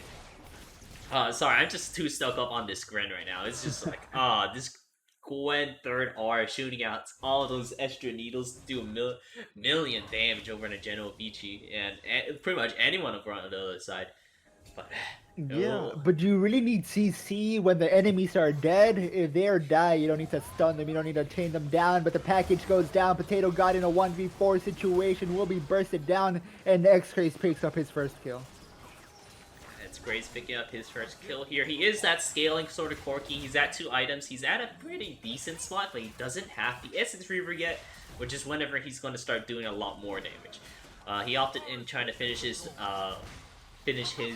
Immortal Shield Bow on top of the Mormana, but here comes a fight. And he does get exhausted here. The knockup onto XIV. Tendies here in the back line, and it's going to be the Ornhorn getting called out, bringing XIV to get knocked up. Ragnarok is available for XIV. If he does decide to go, a Shockwave did go out, managed to catch out 3 members. It's going to be XIV who picks up a kill into Piplup, and now they're turning this around. It's going to be General Vici who gets another kill. They're fighting. The root should be coming out anytime soon. The Featherstorm goes out, and the Gale Force to pick up a double kill, bringing the shutdown out to the side of Riot Torchic. Massive Glorious having to run away, try to kite this away, but Potato God is now alive. He does manage to pick up the Torchic. Glorious having to flash out of there, and it's going to be X-Trace who's on the hunt, managed to pick them up. Potato God trying to take one down with him. He does manage to do so with the Ignite, but it's going to be a complete team wipe for the side of my little PogChamp.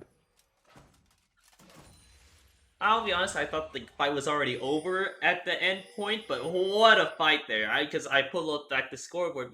What a fiesta indeed, coming out from Milo, PogChamp, and Snake. I mean, I thought they were just going to retreat after that one, but they managed to pick up a couple kills there. They are looking to pick up this win Drake, so it makes them on soul point. But now XIV here is like, hey, I have smite. You can't go for dragon anymore. Tendi's also uses TP here as well, so now he's just zoning them away. Oh my goodness. And Tennis is still going for some more, forcing the hugify out of pulpit, but it's gonna be this Mega Death Rocket who picks up Pilpum, and now Tennis just will continue to go. The channeling will go down into TP will not be enough. Tennis managed to get the burst, the damage, and picks up a 700 gold shutdown, putting him on the board, putting him back on 10 Dark Seal stacks. What a... Ooh. What? Tendi's now, yeah, back to 10 Dark Seal stats. He's 8-4, but man, that is so much damage here. In the chat, they talk about the Orianna build, and, you know, I do see what you guys mean by, like, it's a little bit of an odd one, but I'm taking into consideration he's been getting really good ultis, and the Everfrost has been working out for extra layers of CC for Tendi, since Tendi doesn't have any CC for himself. On top of that, and Lex is potentially looking for a steal here. Looking for it. He used Q a little too early. Yeah, he used the Q too early, so he couldn't get into the pit. He doesn't have flash available, so yeah, that is a Baron over the side of Snake. And this gold lead is now in the favor of Snake. We're seeing a 3k gold lead, and it's quite scary to see. And contrary to how the game should be playing out, the later the game going, the more fights that Snake are winning. My little PogChamp were winning the early game for some reason. Tenny so able to pick up a turret here, forcing General Vici to get back away. 4 levels up on General Vici. Tendy's level 17, uncontested by the enemy team. Is going to be spell immune in a 2v4 situation here now that XI is there. He just backs away, but damn, Tendy's level 17, 4 completed items. Might be looking to get that get that Magi's as his final item, but 4 completed items on Tendy's is just gonna be massive. Honestly, I don't even need Magi's. You can just go for Rabadons for way more AP. He doesn't necessarily have to go for it just yet. But, I mean, hey, it's just like, he's on his last item. That's what he's looking for right now. And General Vici, just now, he's starting to get his Ornn items built for people. So, what do you think the Frostfire Fist is going to be upgraded now? The Frostfire? Yeah. Next item to be upgraded should be, ideally, Rhino Torchic's Gale Force. Yeah. Ideally, he has to upgrade his own, because that's just how it is for Ornn. But... let's see what the Frostfire Fist turns into. It turns into the Rime-Forged Grass. Another one, weird. You know, honestly, like, I don't even know what Rime is. But I'm assuming it has something has to do with like fire and frost and grass because it's a hand. Yeah, I don't know. When I think of Rime, I think of the one-trick pony Cannon who hit Challenger 2 seasons ago. Haven't seen him much, but just what it reminds me of. Tenny's hitting level 18, complete level, no need for any more XP, and dealing some true damage to that tower as he has picked up the Elixir of Sorcery. Yeah, and chat right now just talking about everyone's builds, just looking at it, and you know, you guys got that. I'm not going to really cover it too much right now, just because like Snake is doing a great job of keeping up this momentum here. They have a 4k gold lead. A lot of that I imagine is over on 210s right now. Because he's 8-1, he has a full stacked Dark Seal. He's doing a great job, and they're really keeping up with this momentum too. They're splitting up, pushing out these lanes, and actually, Paragon. You know, while we're all talking about this, Paragon has reached his 3 out in Power Spike. Sure, he's still weaker than Reno Torchic, who currently now has the upgraded Gale Force, which turns into Typhoon.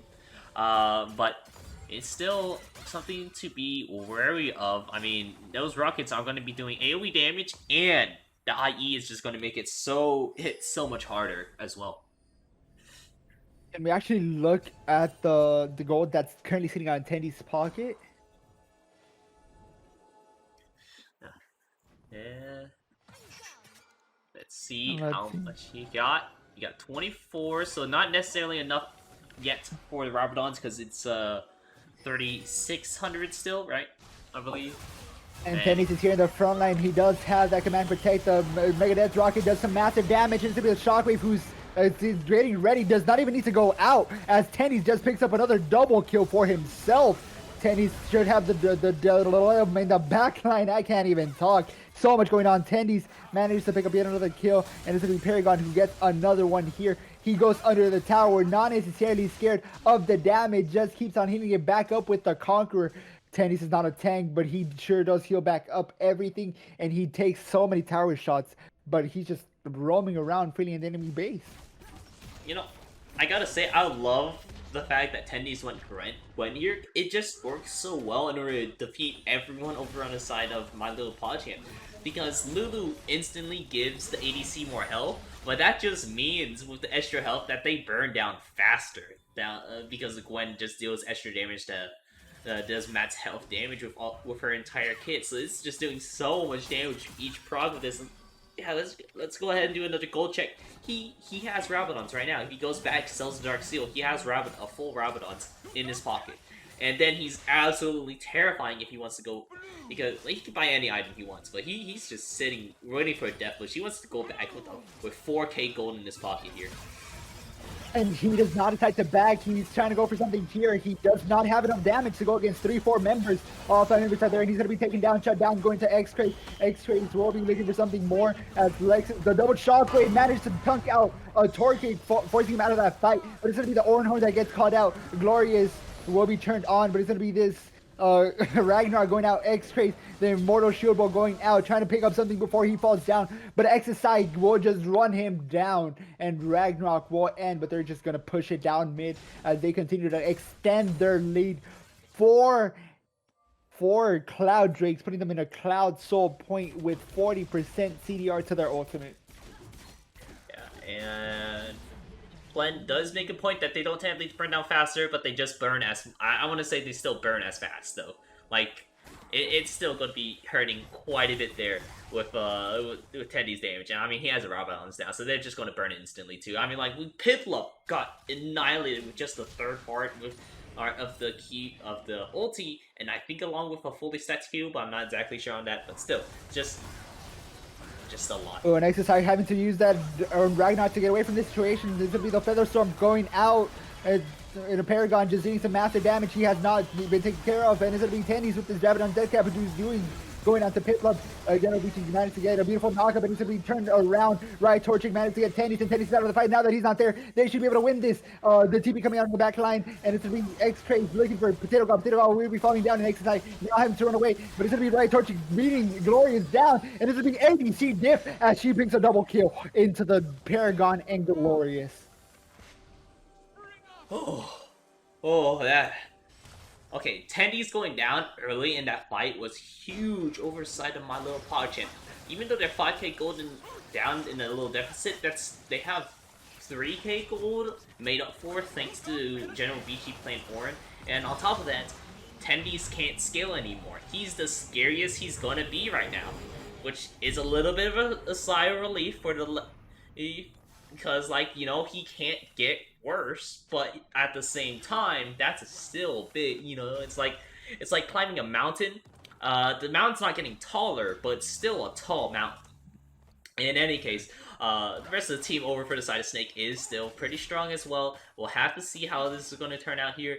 It's a long game here, 37 minutes, and we have Snakes at a solid sitting at 6,000 or 66,000.6 gold, a little bit higher now, but I just wanted to say the 666 gold lead over to them. Looking over at the items build, we already saw the Typhoon, we already see the Rhyme Forged, but let's see the Immortal Shield Bow turns into Blood Ward. And it's gonna look like Snake are looking for a little cheese here. The ward to not prevent the face check. They're just gonna be playing this very carefully. The XSI will be spotted out here in the bot lane, and 4 members of My Little PogChamp are just pushing it down mid. X-Craze might be caught out here as Tennis and XSI are here in the bot lane, but X-Craze does have massive damage. Tennis decides to go for the engage, having to rocket out of there. And now General Vici, Right, Torchic are just looking to clear out wards, get control of this bot lane river, as they're just looking to push it down mid as well.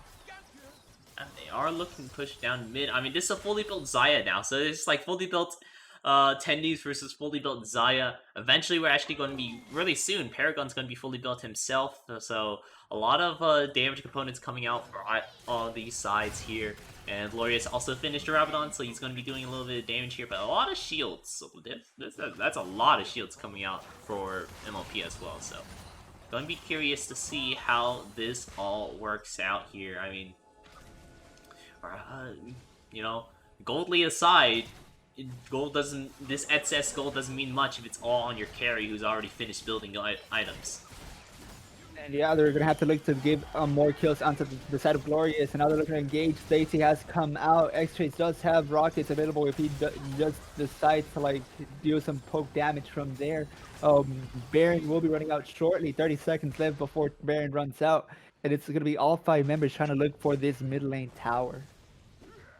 Yeah, this mid lane tower is going to be something they are going to be looking for. I mean, this one siege minion surviving this long is definitely going to be helping that, and maybe even grab this inhibitor because they have yet another wave here before Baron's B spawns here. We have 10 more seconds for it to go, and maybe in those 10 seconds we're looking for a fight in the meantime, but we'll just have to see. 5 more seconds until Baron decays. They are backing up already. Preemptive fight, but here it is! Crashing cages to the floor. Solar Flare, they managed to catch out Generichi. The Ornhorn gets caught down. It's the Shockwave getting ready to be used, but it's not going to be able to be used yet. That's Paragon having to walk away. It is going to be Tendies that's going to be able to pick up Generichi on a rampage. Not on a rampage. Tendies on a rampage. Tendies is going to be completely frontlining this. He will be get rooted here. Continues to walk fearlessly, command protect onto Tendies, but he's going to be bursted down by Riot Torchic, and Riot Torchic has more damage than Tendies. Tendies not respecting this Saya, and Saya picking up yet another shutdown onto Tendies. That was huge that he picked up there. That was so like real Torchic picking that up means that they're able to go for this Elder Dragon now. SSI still up, and he's equal level to 2004 Lexus GX, so they could go for a smite fight, but it's still really risky. They're just going to let it go there. And yeah, we're seeing now Elder Drake. They have to fight through all of this with Elder Drake now. Snake on really delicate footing right now just because Glorious needs to hit one of these great ultis. We were hyping him up during the mid game with those ultis, but now we're in the late game. We need a fat one over on Real Torchic and X-Craze. If they can hit a fat ulti on them, it's going to spell wrath for them just because we have people in chat saying I think Runan's on Jinx might be a little troll. I like it just because the AoE damage, just because it just keeps firing on people. I don't know if it actually stacks on each other, but that's what I'm thinking at the very least. But BT could be good too. But in any case, yeah. I don't think Runit is a problem here. I think the problem is Rapid Fire Cannon. She does have lethal tempo, which is just going to have an overflow of attack speed. And on Jinx, once you have like this much attack speed, it kind of like becomes detrimental if you don't have the damage.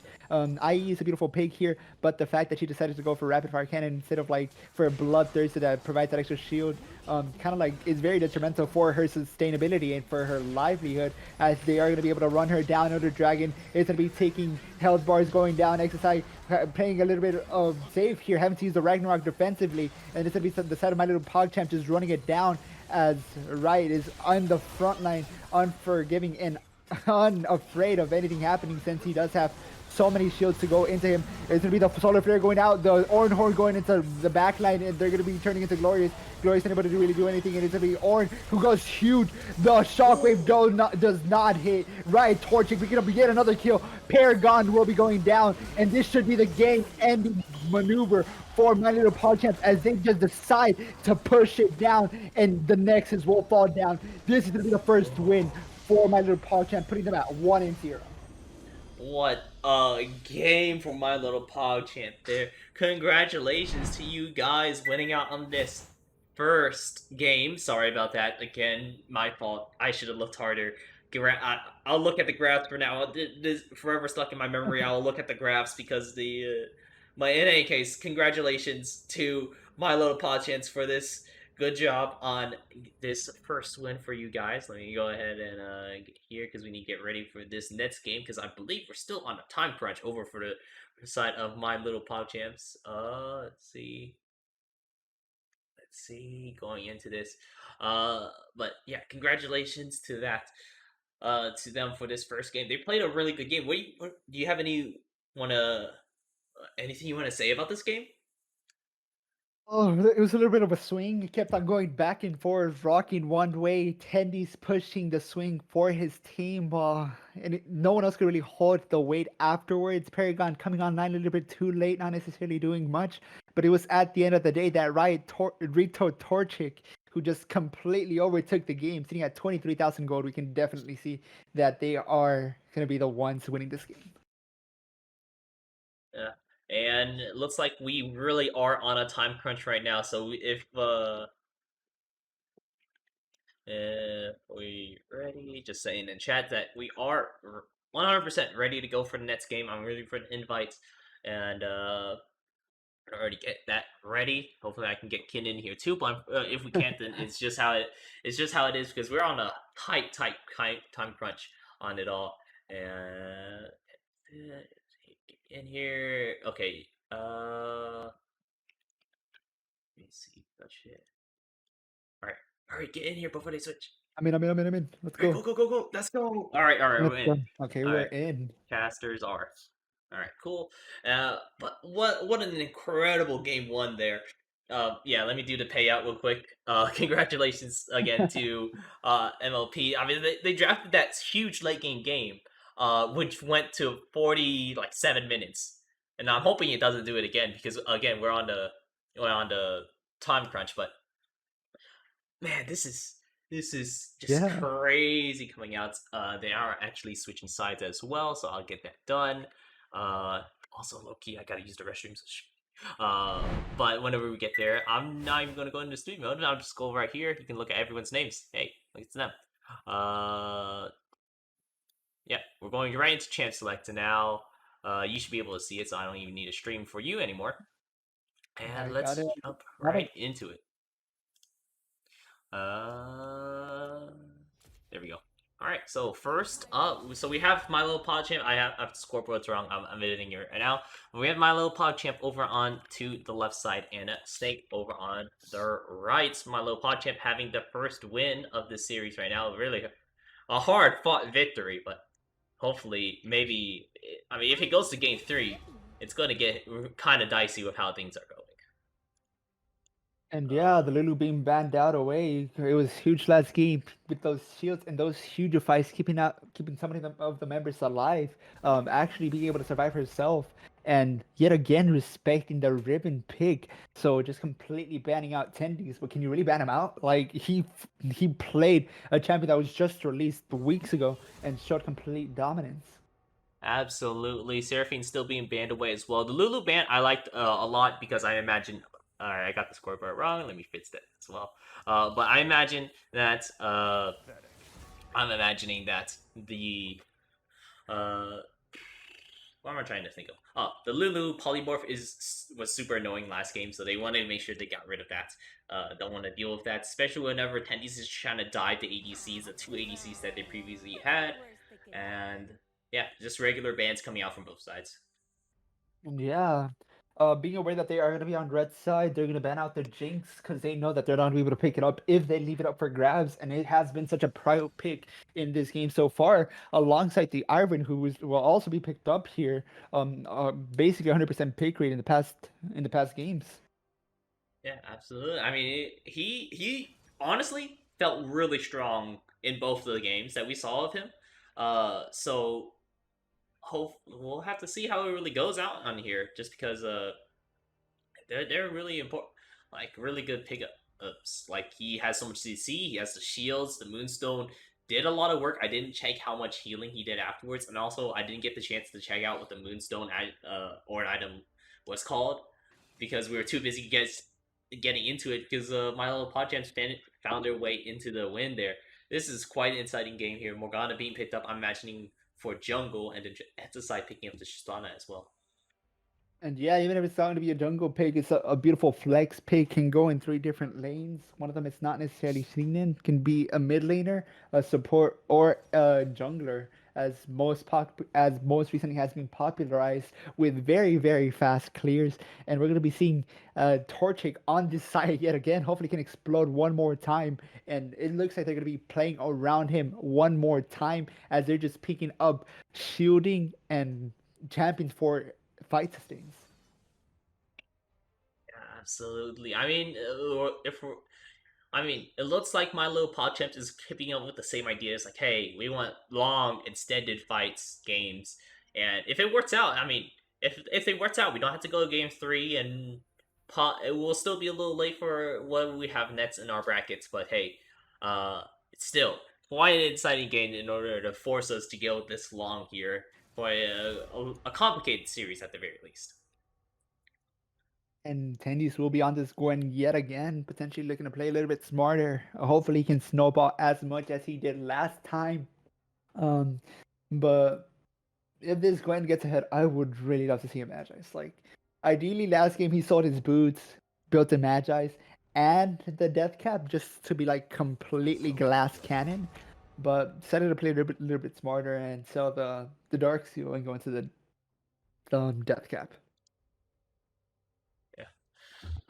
So actually, interesting. We're actually picking up the Gwen again here. I'm imagining for attendees as well. Shen is banned away. Yone being banned away for Glorious because he also had a couple games on Yone, like I want to say 40-ish games. So still a good ban away from Glorious's end. Or for my little PogChamps don't want to let him on the don't want to let him on that champion he's so comfortable on, and then the Volibear also banned away still from Genovici. And yeah, they're just going to be able to play towards this top side, just looking to get rid of those strong pigs, the Shen and the Volibear, who are just not necessarily the strongest in lane, but they do have their own form of dominance, especially into Gwen if they do manage to CC her. And both of those are very up close and personal champions, so they do basically negate that W ability that prevents any damage from coming through as long as they're within that circle. And it's going to be the Nautilus picked up for Paragon here. I mean, not for Paragon, for Potato God, just looking to have a little bit more playmaking ability, just like he likes to do. Leona has been seen in his past, but Nautilus is definitely a staple choice for him. Yeah, absolutely. I mean, Nautilus plus Tristana is going to be like a faster, more snowbally kind of a thing to pick out here.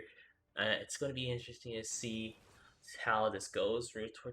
Genovici going with the Gnar against Gwen here. Sorry, I'm still messaging people over in Discord in order to try to fill in things. So I am a little bit distant on this draft here, but nonetheless, it is still an important thing to talk about. And yeah, yet again, I don't know why they're not picking up the Nautilus, the Blitzcrank here. It's so good versus these shields. And as we have seen before, if they just manage to pick out one champion before the fight, they should be able to win this. But without the Blitzcrank, they kind of lose that like mid-game play making potential. Nautilus does provide that, but he does get a little bit closer, and it's not necessarily as good as the Blitzcrank. But moving on, we're going to be seeing potentially the Nibia for Glorious. Instead of playing these assassins that he has played before, he's opting for mages. Not necessarily... Oh, never mind, picks out the Yasuo. And he's just going to hopefully not run it down, but like run it up and win his game. Yasuo being picked up. Interesting one to see. And honestly, I think it would be a really good one. Just because, you know, it's not exactly how a Yone plays out, but Yasuo is still a really good pickup here just because you have the Nautilus to help you out. Like, if we get a huge Nautilus ulti, it could be still, like, right onto the target Corki. We get instantly a pick over onto Corki or Xayah, as long as they don't dodge, as long as Xayah doesn't use her ulti in order to dodge away from that. But yeah, it's a lot of logistics on that end. But yeah, it's still quite a team being drafted for them. And yeah, there's going to be some knockups available for Yasuo. If they do manage to get a beautiful knockup, it's kind of just helps him even more. And Right now, the top side is completely magic based with Gwen and Morgana, so ideally Gnar knows how to itemize against that.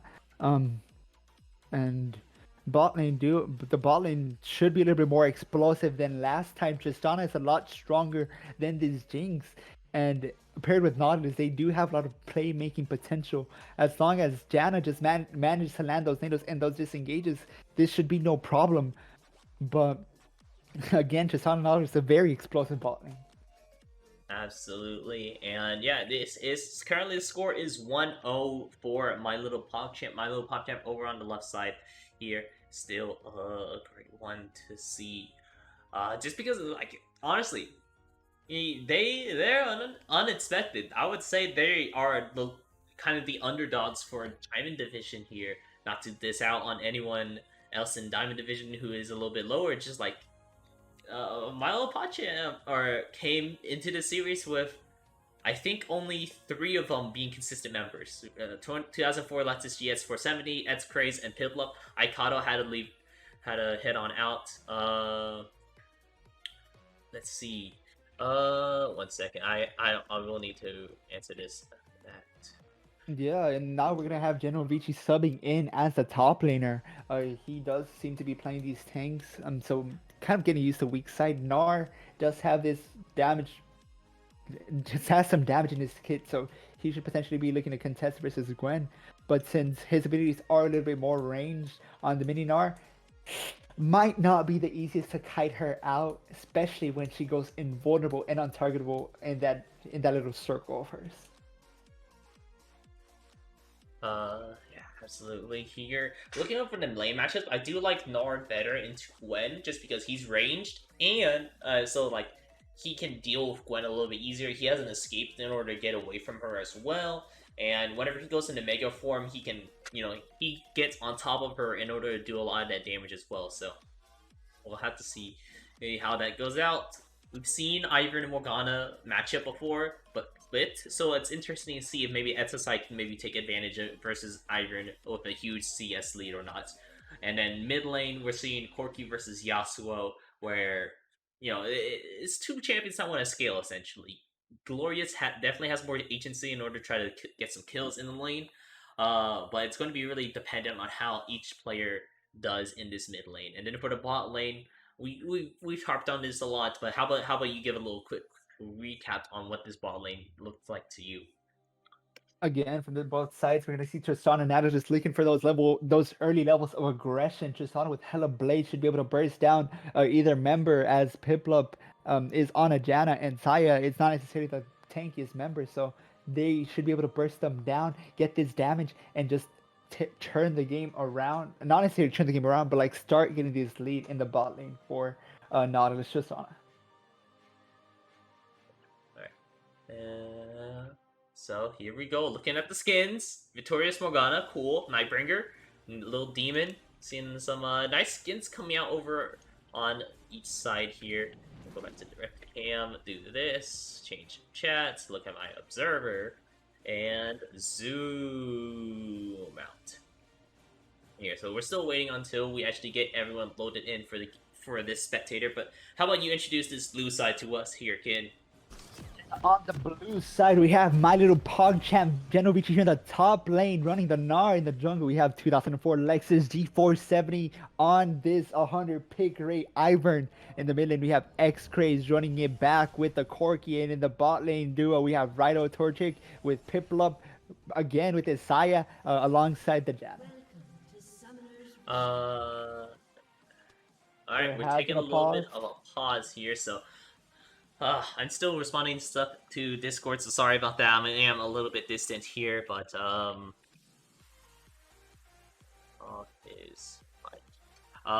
okay, pause. Already going back into it, so not a long pause at all. So we're going back into it. You already introduced the blue side here, so let's go into the red side. We're looking over at Snake over here. We have Tendies 2 in the top lane playing that Gwen. Once again, we're seeing Morgana back in the jungle, but this side over on Etza's side. Now in the mid lane, we're seeing Glorious piloting Yone's brother, Yasuo, in the mid lane. And then for the bot lane, we got Paragon and Potatoes God playing Tristana and Nautilus. And I just want to again highlight how fast the clear should be for this Morgana. She has, I think, one of the fastest clears this patch, even though she has been nerfed slightly. Should be able to just completely dominate against Alexis on Ivern. And if this doesn't necessarily happen again, we might see just a repeat of what happened last game, where was even against this Olaf and just took more objectives early on, and at the end that ended up helping them win the game. Yeah, absolutely. So it's going to be really interesting to see how they play out. We do see Snake here drafting a little bit of actually a faster team. I would say Yasuo is a strong late game champion here, but mid game he still does really well once he hit his 2-item power spec, the classic 10 death Yasuo. But I don't think Glorious is going to hit that 10 deaths. I believe in him after seeing some of those Orianna ults. But it will have to be really dependent on how it really goes, how Glorious does manage to play out this lane.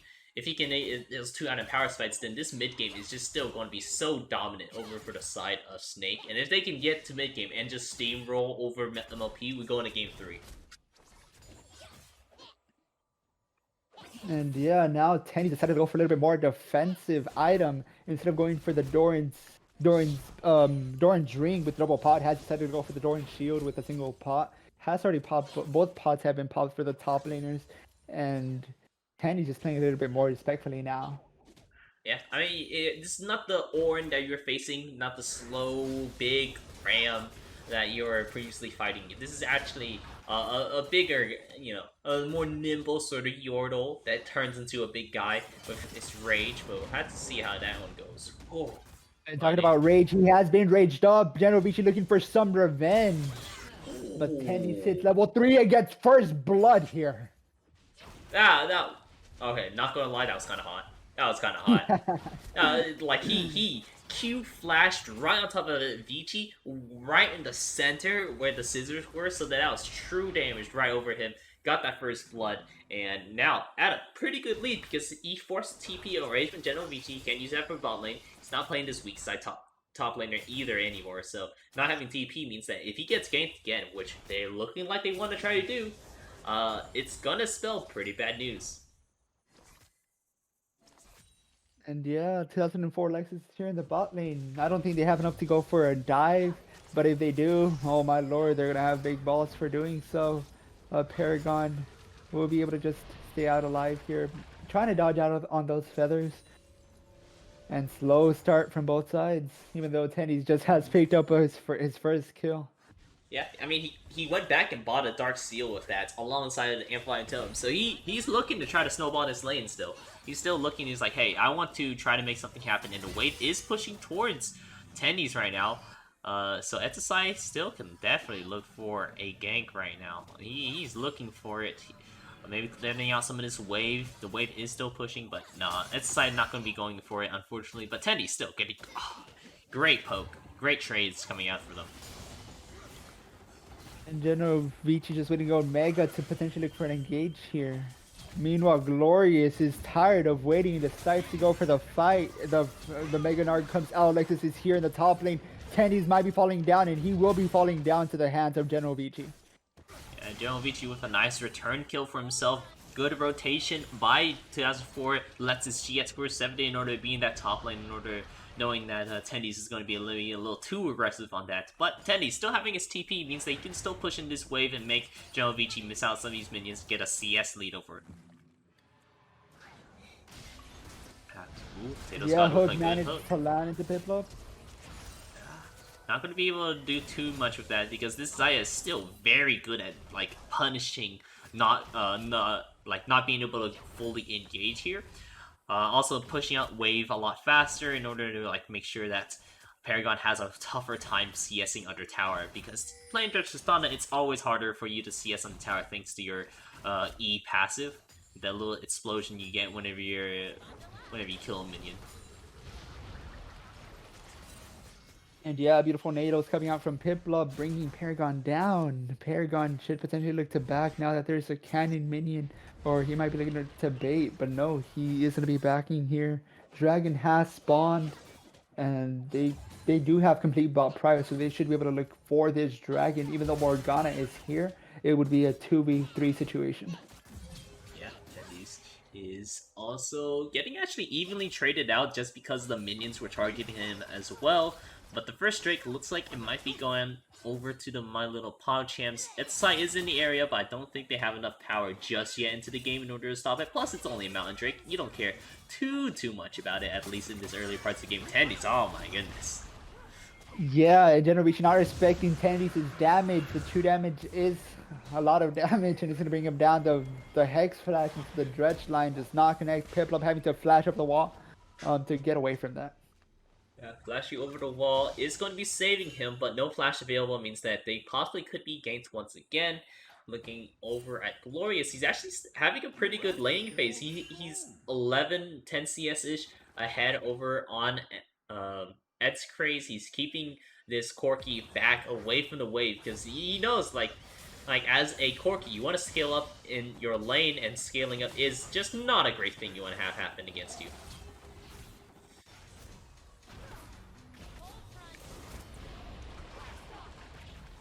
And beautiful Nado is going to get cut out by a tower shot. Piplup just Glorious pushing up. here. Glorious might be looking for something here because XIV is here, but so is 2004 Let's This. Ooh, might be huge. A Dark Bind does manage to land, but Glorious does not necessarily have the damage for it. The Soul Shackles do go out, forcing the flash from 2004 Lexus. General Vici might be looking for an engage here. He should be turning Mega soon. Yeah, he might be indeed, but here comes Potato. The Dredge line does manage to connect, but he does not get the follow from Glorious. Glorious did have the ulti middle, but decides to not to go into it. Exercise just looking to counter invade here. Yeah, so XI also still looking for ganks. You know, I do respect XI looking for a lot of these ganks. He's really trying to make something happen in mid game here. But unfortunately, because of that, he is losing out, or not losing out necessarily, but he's losing his gold lead, or his CS lead at the very least, against this Ivern. Fun fact, with Ivern, you never do Krugs, because Krugs don't give you the full amount of gold. It just gives you the front half of the gold, where the two golems are there, they give you their gold, they don't split up and give you even more gold. Which is actually kind of unfortunate, but, I mean, Iverns just never take Krugs because of it. Yes, I actually did not know that was a thing. We're going to be seeing Raido, Torchic hit level 6 here. They should be looking for an engage here, as they do have the level advantages into Potato God and Paragon. But Potato and Paragon are just playing very safe, respecting the level advantage. And lane gang coming over from 2004 Lexus, potentially looking to go for an engage here in the top lane. Potentially, Glorious is looking for something here, but he doesn't have his Tornado, so he can't necessarily go on it. But here it comes. Ooh.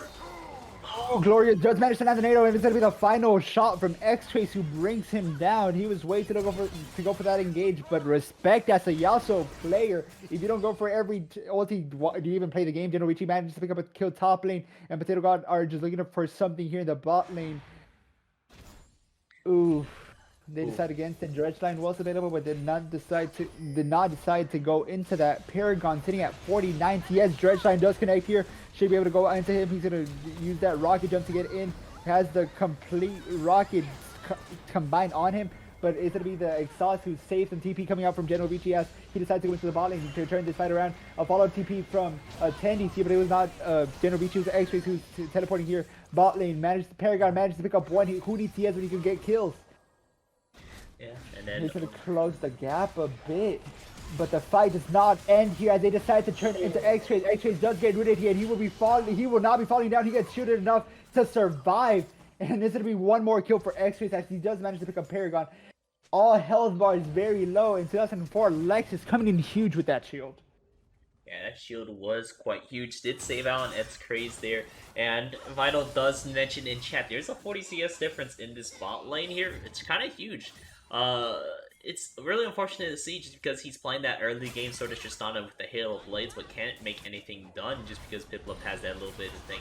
But yeah, looks like Glorious is just going to be caught out there. Unfortunately, he's going to be killed out by the Blade Caller, the recall of the feathers in order to really go. Man, bot lane fight still really just going, and the shields just really just make a lot of these trades so much harder for Snades right now. It's looking, it we've been talking kind of like it's dire. It's only a 900 gold lead right now, and we're only 11 minutes into the game, so there's still a lot to play out left here. We're seeing this Nard pickup's actually doing really well against Tendies. He's not playing this weaker-sided top laner. He's still playing something that's pretty team-orientated, but he's also has something a lot more lane agency thanks to it. So General VC's still playing out this top lane pretty well, but I mean, he's dying out on a lot of CS. He's being starved, but it's And facing they're the bot going to lane. be using the care package here in the bot lane. Potato God might be looking to just turn this around, but decides against it. It would have been a 2v3 situation. General Vici having to being forced to area under tower, soon to turn Mega Gnar. But until then, he's going to recall. Yeah, it looks like this second Drake might be going over to my little PogChamps as well, since XIV is not in the area as well. Seeing that, they're really just going to be playing for this later part of the game here, but right now it's looking a little bit dire just because Paragon's a little bit lower on the CS lead. Oh! Oh, and the red shot is to connect. He's going to be hit by two tower shots. Will be falling down to Paragon. Piplup tries to use that moon soon to get them away from him, but it's not going to be enough to push them back, or he'll right torching enough. Yeah, that was huge. I want to say over for the side of Snake. I mean, Paragon is down a lot of CS, and this closes out the gap a little bit. At the side, also looking for something in the mid lane, but oh, a tower that bot lane. Red side managed to connect. Paragon looking for something here. Uses that buster shot to do that final tick of damage. It's going to be one more kill here in the bot lane, and another one in the mid lane as Glorious picks up a kill into X-Craze. And alright, now suddenly the gold lead's over in the favor of Snake. They found their opening, guys. They did it. They found their opening. They were like, alright, we hit that 12-minute mark. We're scaling. We're going in. Now Genovich is looking to go in. He does have Lexus by his side. Tennis will be falling down low on HP. That final grasp shot. And it's going to be the Boomerang who takes Tendies down. Genovich is here and he's here to win. Yeah, and Vici getting the kill over on the Tendies is a good job. He's keeping Tendies down, but we've seen what happened last time whenever Tendies was a little bit behind. He found himself back into the game here. So, but in any case, gold lead's still over inside of sorry, I'm a little distracted because there's a gank in the top lane. And it's gonna be a gank that managed to land the root, and it's gonna be the Soul Shackles who help keep him down. Potato God picking this kill up. Unfortunately, it would have been better on X's side, but the game's gonna play out, and now Nautilus is looking to roam towards mid while bot lane is getting taken away from bot lane tower is getting taken from them. Yeah, I mean, this looking like it's going to be a full plating bot lane plus the first tower. This is a lot of gold that's going into Rio Torch's pocket. He actually already finished the Gale Force, but let's go ahead and check out on how much gold he has. Gold leads comparatively for everyone. Potato God uses the blast plan over the managed to land the root. Still has the dredge line available. Managed to go into Piplup, and it's gonna be the rocket jump into Piplup that's gonna be able to take him down. One last take of Ignite, securing the kill for Potato God, and Tendies is on the hunt for the ADC. Will be going a little bit further away from his team. Has what he's saying, Conqueror, Glorious in the mid lane, looking for an engagement. He does not have the health for it, and it's gonna be he's gonna be able to get the ulti down, pick up one kill, and maybe look for a second one. The Glorious is on a rampage. The flash from Nexus does not go over the NATO, and Glorious can just turn that fight around. Should be able to get the tower shot. Gets him low enough, and it's gonna be the final burn from X's side to secure the kill. The outplay by Glorious on the wits end manages to pick up one and get out alive. Alright, I apologize if you guys heard my monkey noises, but it was like, oh, I saw Glorious went in for that engage and picked up the kill on X-Craze, and then he got the Triumph in order to heal up. He didn't have Conqueror yet, so he couldn't heal off extra, but I'm imagining he has Lifesteal in his rooms, the Ravenous Hunter, so then he was able to just heal up a little bit more. Oh, what a turn for the mid lane there. They picked up more kills, and ow, Snake is at the mid game. Well, we literally just entered the mid game, 15 minutes, and it looks like it's going to be Snake who has that gold lead over for themselves. Oh, and the game is just getting started as everyone has almost basically picked up their first item. All the heroes have picked up their first item. Torchic is on the Gale Force. Paragon has already completed the Kraken Slayer. XSI has that Leandri's Torment, while the enemy's jungler has that Shurelia's Revere. And General Vici with the Stride Breaker should make this fight a little bit easier here in the top lane. The level advantage for General Vici should be turning into Mega Gnar anytime soon. Manages to land the rock throw, but XSI is here on the back side, and they're looking for a dive as four members are looking here into Genovici. Genovici managed to land the stun, the root, and the follow-up damage into tendies, but it's not gonna be enough. The soul tackles are gonna be able to pick up that kill onto XSI. X-Ray is looking for something here, but King Glorious go for another outplay. He does not have the health this time, and a final auto will take him down. A shutdown over for the side of X-Trace. Yeah, shut down over on the side. Man, that is going to be good over for the side of MLP for the shutdown, but still bad that they lost that top lane tower. It's still a pretty close game here. We're looking at 1.3k, 1.3k gold lead over in the favor of Snake right now, and it's looking quite close. I mean, like, let's just looking at it, it's quite insane of a game here, but like, this is still late game sort of carries of MLP in order to try to fight against Snake, who I do like MLP's draft a little bit better in this game because they aren't all in for the late game. They actually drafted a little bit of the mid game here with the Gnar, which is a little bit better pickup against Gwen here, but it's going to be interesting to see how further they continue on with this. There goes Daisy. And they're looking to set up around their dragon, but meanwhile in the mid lane, Tendies and Genovici are just at it, just brawling it out. Dragon control has been given over to the side of my little PogChamp, and they should be able to just burst this down. Genovici trying to summon away the enemy jungler, and this is going to be Dragon going over for the side of my little PogChamp. Dragon is going to be given over. They couldn't necessarily get there in time in order to force anything. They don't have the team built for that. Oh man, the burn coming out over onto them. Oh, ulti. And it's going to be the ulti going down into X-Trace. X-Trace should be far enough. The red line does manage to connect, and it's going to be the follow-up ulti by Glorious. The Yasuo is huge so far. X-Trace will be falling down to Glorious. Glorious just turning that fight around and managing to land that ulti from following up with that ulti from Potato God's dredge line. Yeah, I mean, really nicely done in order to follow up on that. Glorious is, I would say, safely he's got himself into the game here. He should have full CDR for his Q at this point. So he's playing pretty comfortably. He just doesn't have the damage that he necessarily would have whenever he gets an IE. But hey, what is he building? What is he building? I think he's building Serpent's Fang. Oh, Serpent Fang's actually a really smart move. You're right. Yeah, and it's going to be another dredge line landing into Riot Torchic. The Riot Torchic should be falling down to the last, take up the burn. Potato got picking up yet another kill, putting him at 3-5. And now they're going to take this turret. Daisy coming down, Piplup just trying to shield the tower, prevent it from going down. Will be blasted away from that Tristana burst. Yeah, it's going to be looking pretty good over the side of Snake. They have a solid 3k gold lead.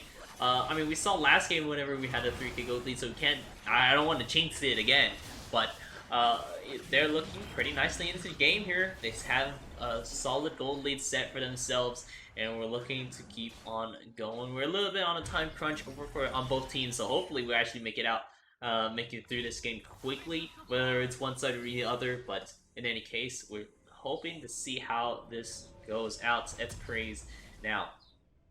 In split pushing in the bot lane in order to keep up his farm. He is a little bit lower, but hey, that's a 7. Speaking of farm, actually, there's 70 CS difference between Rio Torchic and Paragon just because that they're in the inning phase, but 3 kills plus 3 assists are going to be help closing in that gold gap. Let's actually check out the gold gap while we have a moment here. We have Tendies on with a lead, solid 700 gold, and we're into the jungle. We're seeing a solid 1.4 in the favor of XSI. In the mid lane, we're seeing a 500 gold over in favor of Glorious.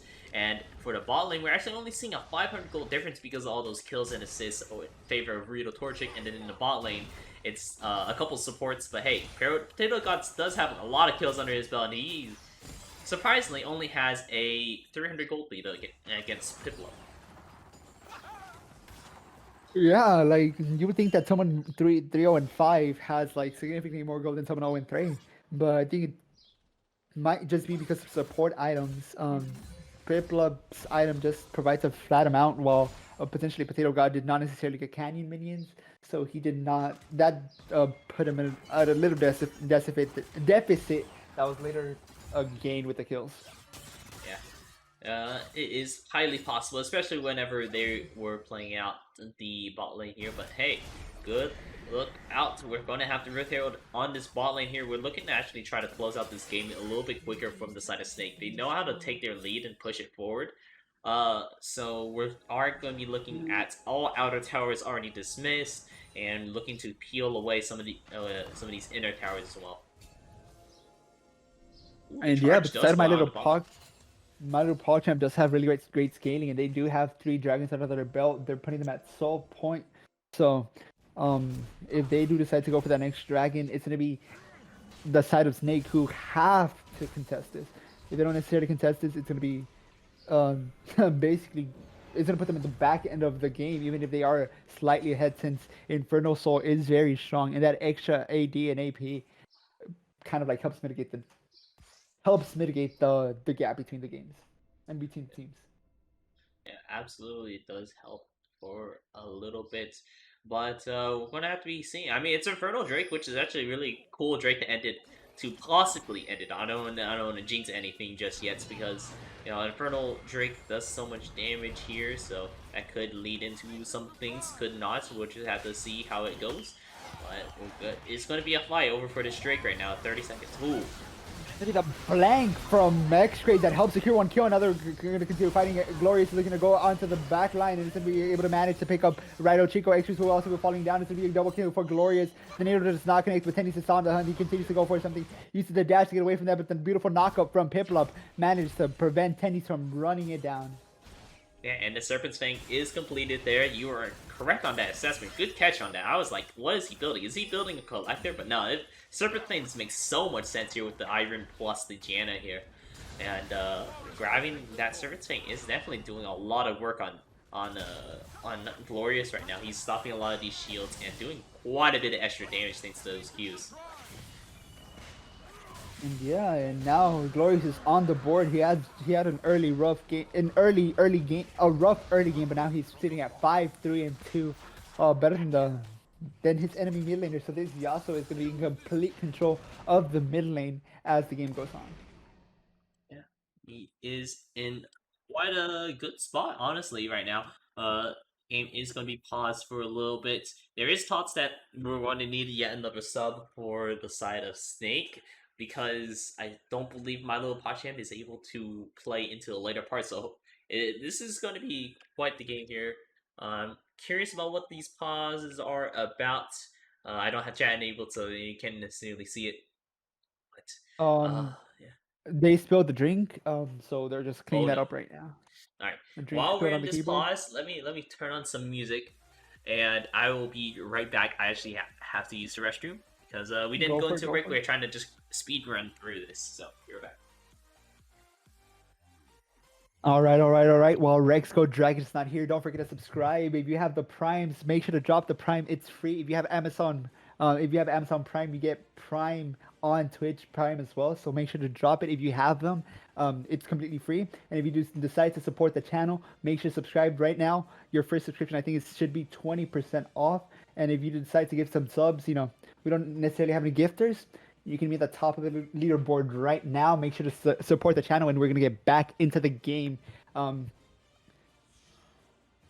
it currently stands right now, we're going to have the set of my little PogChamp sitting at 37,000 gold, down 5,000 compared to a Snake. And Snake should be able to look for a more explosive mid-game. They did manage to pick up that dragon, and putting them at putting them back into the game dragon-wise. They are far enough ahead where dragons don't necessarily matter too much, but picking up a dragon or two is always a good option. Back. I don't have my headphones on, but I'm back.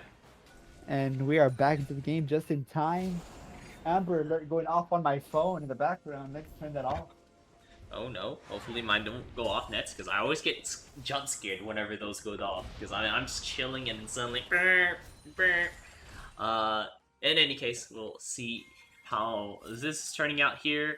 What I missed, we already took the dragon up. This looks like everyone's just chilling out on separate lanes, scaling up quite a bit here. CS difference over for the mid lane has definitely closed out here when we get into this later parts of the game. It's not as big as it used to be, but still 20 CS is quite huge, and then the 70 CS lead over for the bot lane is still quite a big difference seen in terms of in terms of how much of a lead that you actually have, because of all these kills and assists that Paragon has over Rito Torchic. And yeah, even though they do have that lead, it's basically they're going to be even in items. Both ADC sitting at 2 completed items with a pickaxe. And just FYI, it was a flash warning. There's going to be floods around my area, so if my internet goes out, just be aware that I should be back online within a couple of minutes. But my power might go out within the next hour. So. Well, hopefully it does not, because oh. Tenny's And we're gonna see so Tenny's go for an engage here, using that beautiful dance to get him down. The snip, snip, snip. Down goes the Gnar as Tenny's picks up another kill, putting him at an advantage and putting him at 5 Dark Seal stacks. That's like gonna have to use that. Here we go for a fight. Oh, the Dredge Tank going into Lexus, and Lexus will be falling down with the beautiful ulti from Glorious, and now they're in a numbers advantage. 5v3 situation. They should be able to turn into Baron. Baron is here, and meanwhile at the bottom, Tenny's just pushing, continuing to get his lead, continuing to shove that lane in, and they either have to respond to him or respond to Baron, and right now they're responding to Baron. Yeah, Glorious unfortunately got his spell shield pop there, or not his spell shield, but his Immortal shield pop there, so he's not going to be having that for our next fight, but hey, the enemy team doesn't know, so it's fine. They're not looking for any engages just yet, especially with Lexus and Genovici not in the area to try to force anything on like that. But the gold lead is now solidly 6k in the gold lead over for the side of Snake. Seeing them still at a pretty good point in the game right now. We're seeing Glorious hit. This is an unusual 2-item power spike, but nonetheless, it is still a 2-item power spike because the Serpent Fang is still doing quite a bit of damage. And I'm gonna throw off at the build path that this Yasuo is going. He's sitting on this seal and on a crit cloak, but it's gonna be the dark binding that does not connect, and it's gonna be the feather storm forced out of Rito Torchic. So one less engaged tool here.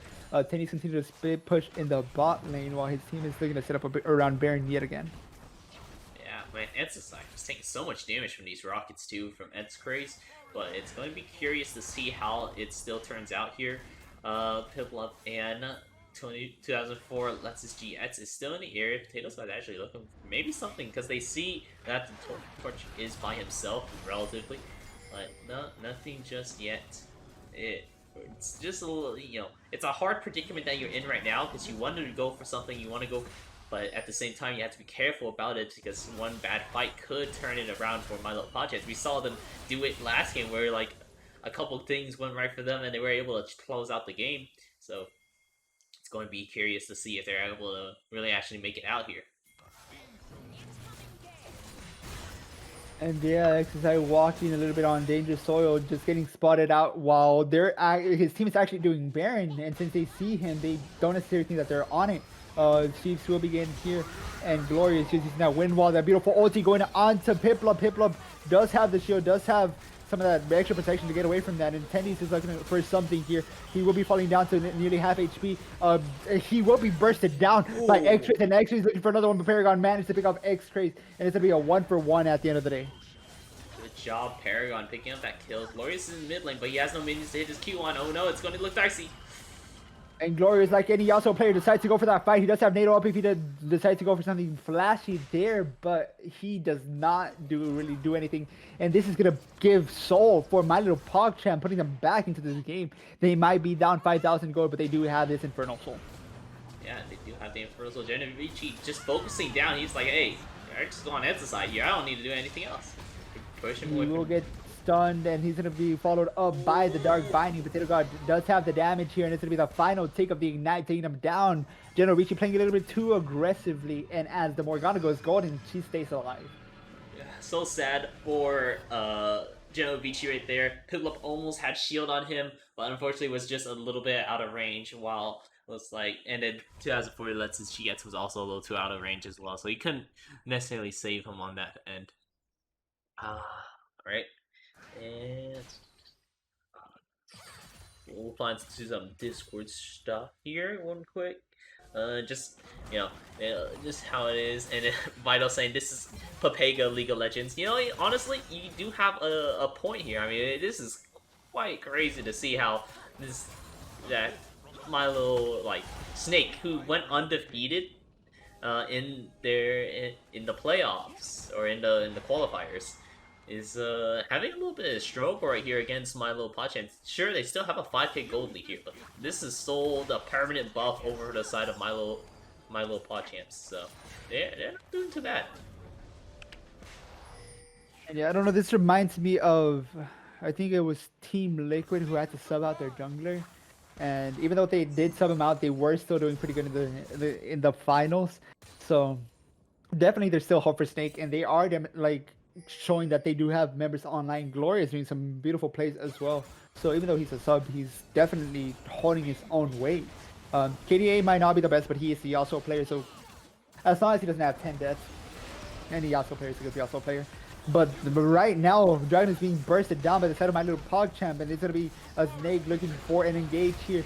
Tenny's getting ready to TP here, and then Dredgeline goes on to Piplup, but Piplup just having to put that Moonson to try to get away. Paragon picks up a kill, and it's going to be into the backline. Gory's managed to pick up Ryo Torchic, and now they're looking for more, as Tenny's is on the hunt for Lexus, has to go golden to prevent some of that damage. Genovici manages to land a 4-man ulti, but it is not going to be enough, as Tenny's takes him down. And Glorious continues to go. X-Trace should have the damage, will be falling down. That Immortal Shield keeps him alive while he gets taken down and takes one down with him. Yeah, and now we're going right back onto this Baron here.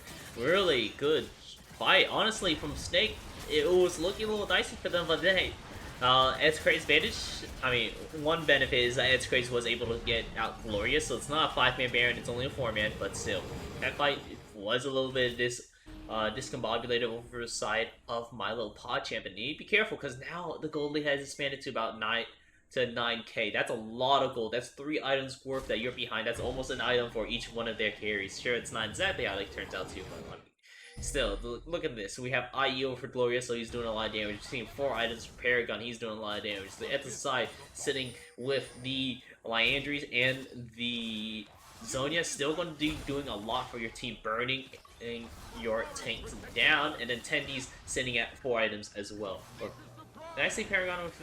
Now it's 4 items. Okay, cool. Now I'm not wrong. Paragon is sitting at 4 items alongside of Tendy's. And yeah, Paragon had a rough early game, but he's now at the advantage. And honestly, I just want to highlight how good that Gnar ulti was. Managed to get 4 members from Snake, but since Torchic was not alive, there was not necessarily any true follow-up there. X-Craze was on the wrong side of that fight. He was running away from the Yasuo, who was the only one who didn't get stunned there. But again, beautifully played by. We're gonna see the Dredgeline manage to connect, and it's gonna be the follow-up immediately by Glorious's ulti, and this might be the game-winning play. But it's gonna be X-Craze who picks up a kill into Tendy's. Tendy's is down. They have hope. It's gonna be a beautiful NATO that managed to land onto all 3 members. Paragon just looking to wave here right now. They do have one more siege meaning to push that tower, but they're looking to use their Baron buff elsewhere around the map. 3 members stay while 1 looks to split top.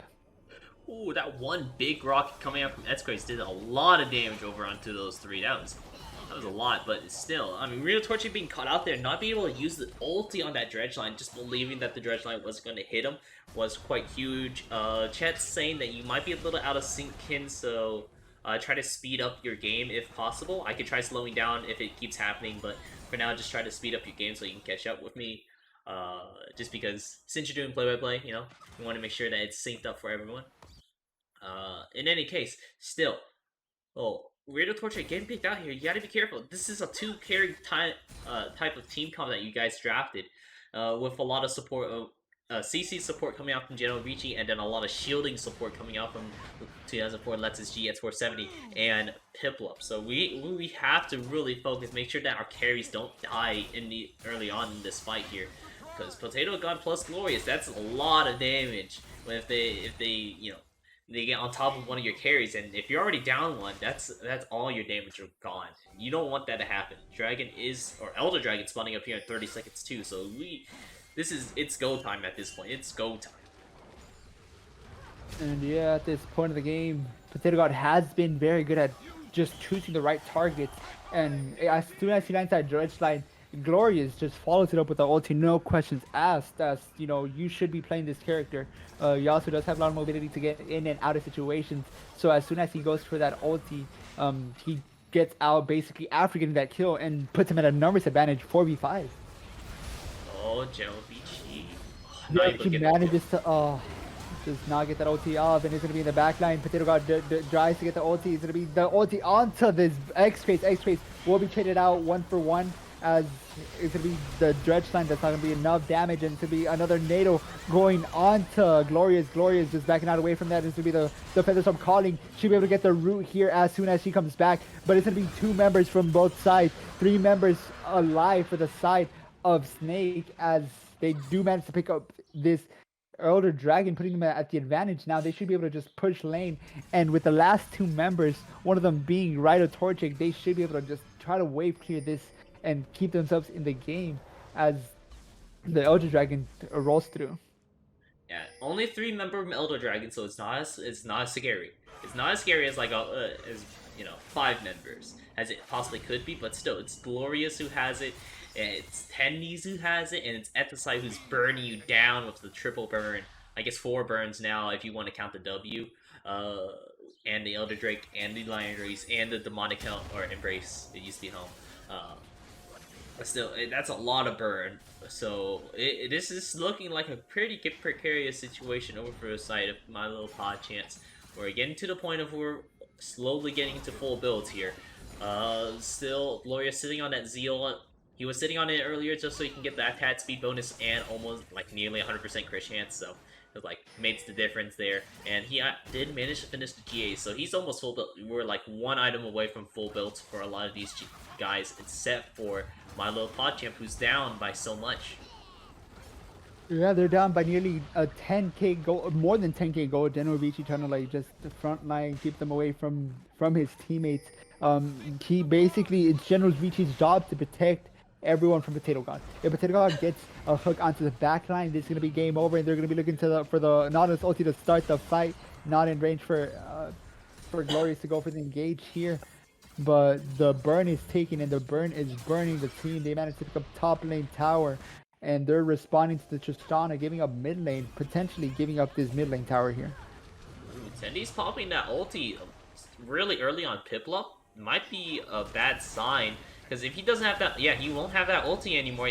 Just finished the reset. Actually, that's a low cooldown. I didn't even notice that, but I was about to say, like, he doesn't have that ulti, he's not going to be able to have that max burst potential against ADCs, but it's already halfway back up. Why did they give her such a slow cooldown, man? New champions. Yeah, basically, if there's a 2020 champion, or 2020 or after champion, you should never lose a game. But as it stands right now, they do have a lot of newer champions, and Tendies is on this new champion, which is completely showing dominance and has been showing dominance. Yeah, he's still a strong opponent. He's at 300. You see us so well. Look at that, 338 at this point here. A lot of gold in his buckets. He's working on that last item of his. He's at 2,000 gold, so just like a couple hundred extra gold, he finished it. But there it is. Engage him, the ball lane. Tendies will be able to take out Genovici, and he just try to get out alive.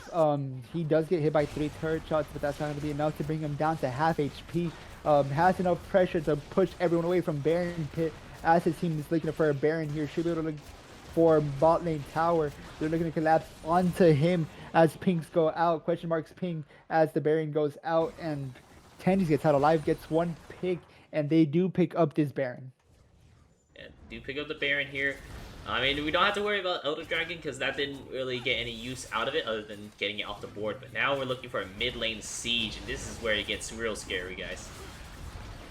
And Tendies does have that a portion of Elixir to engage onto the backline. Does not get the follow-up. Glorious was CC'd down there, so he cannot ulti into the backline that the death charge was targeted on. Yeah, it is. Oh, this is just a hard situation over for My Little PogChamp. They have X-Craze, who's max level now. Rito Torchic's still lagging a little bit behind. But still not necessarily at the full build point where everyone's getting scary, because Glorious full built, so we had Tendies full built. Even Paragon right now is full built, so this is 3-4 full built champions. Exercise almost there too. He needs like 2 more items. He has half of 1, so this is getting there. While, you know, the only one that's really full built at this point is Real Torchic because he's been farming so well. And yeah, just taking a look at Tenny's build path. This game decided to go a little bit more defensive with the passive shield and the Sonic's Hourglass instead of going for full damage like he did with the Death Cap. Yeah. Having the Banshee's Veil alongside of the Zonias is going to be helping out.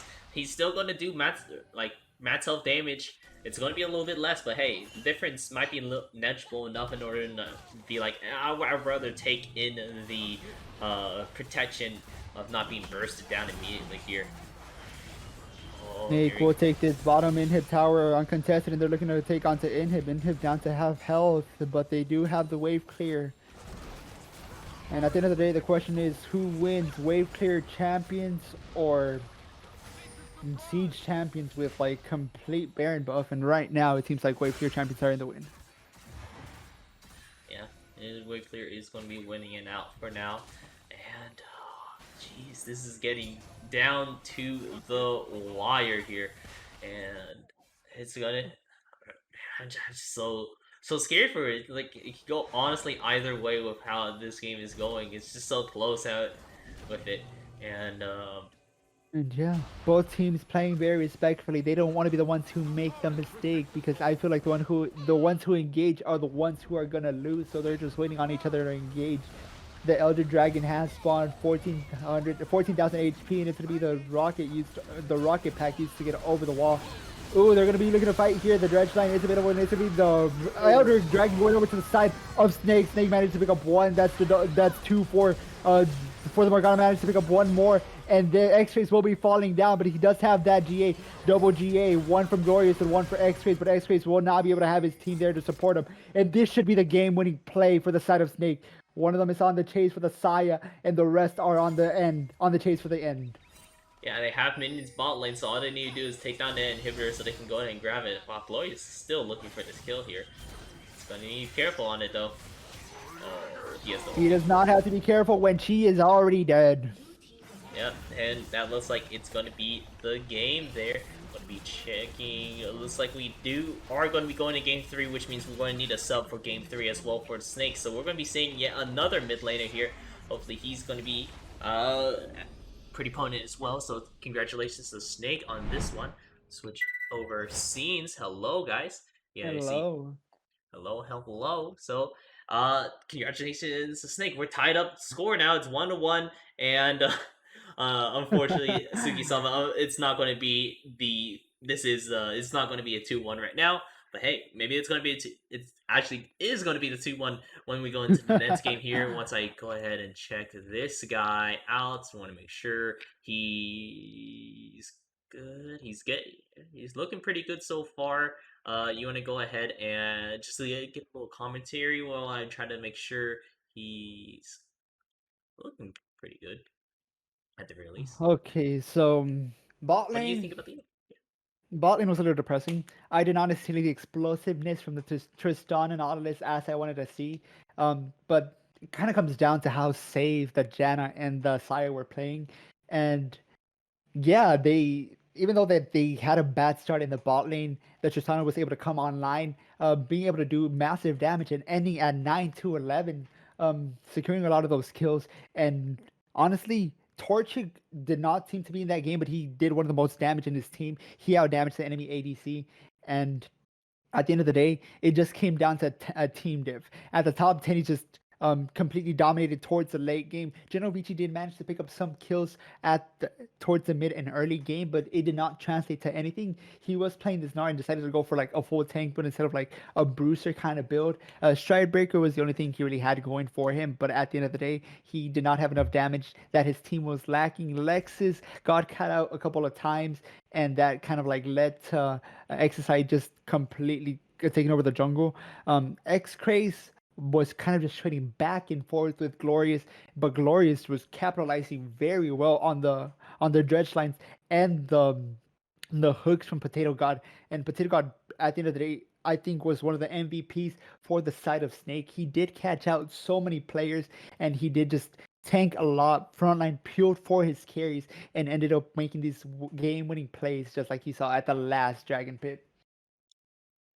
Yeah, it's still quite a bit of a quite a bit of thing, and the Nard pickup there seems to be in chat and around it seems like the Nard pickup was a little bit of a iffy one, just because he wasn't able to actually reach his ulti. A lot of the fights were played around at bad times where they couldn't necessarily get his ultis up and going. And again here, fight my guy.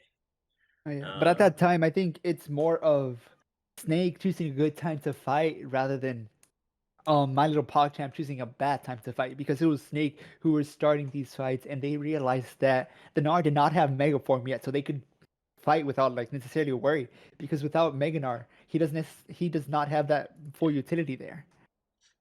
yeah, does not have that full utility in order to make it out, because he was there for the ultis. It was really good for the ultis, but unfortunately he couldn't play around it enough.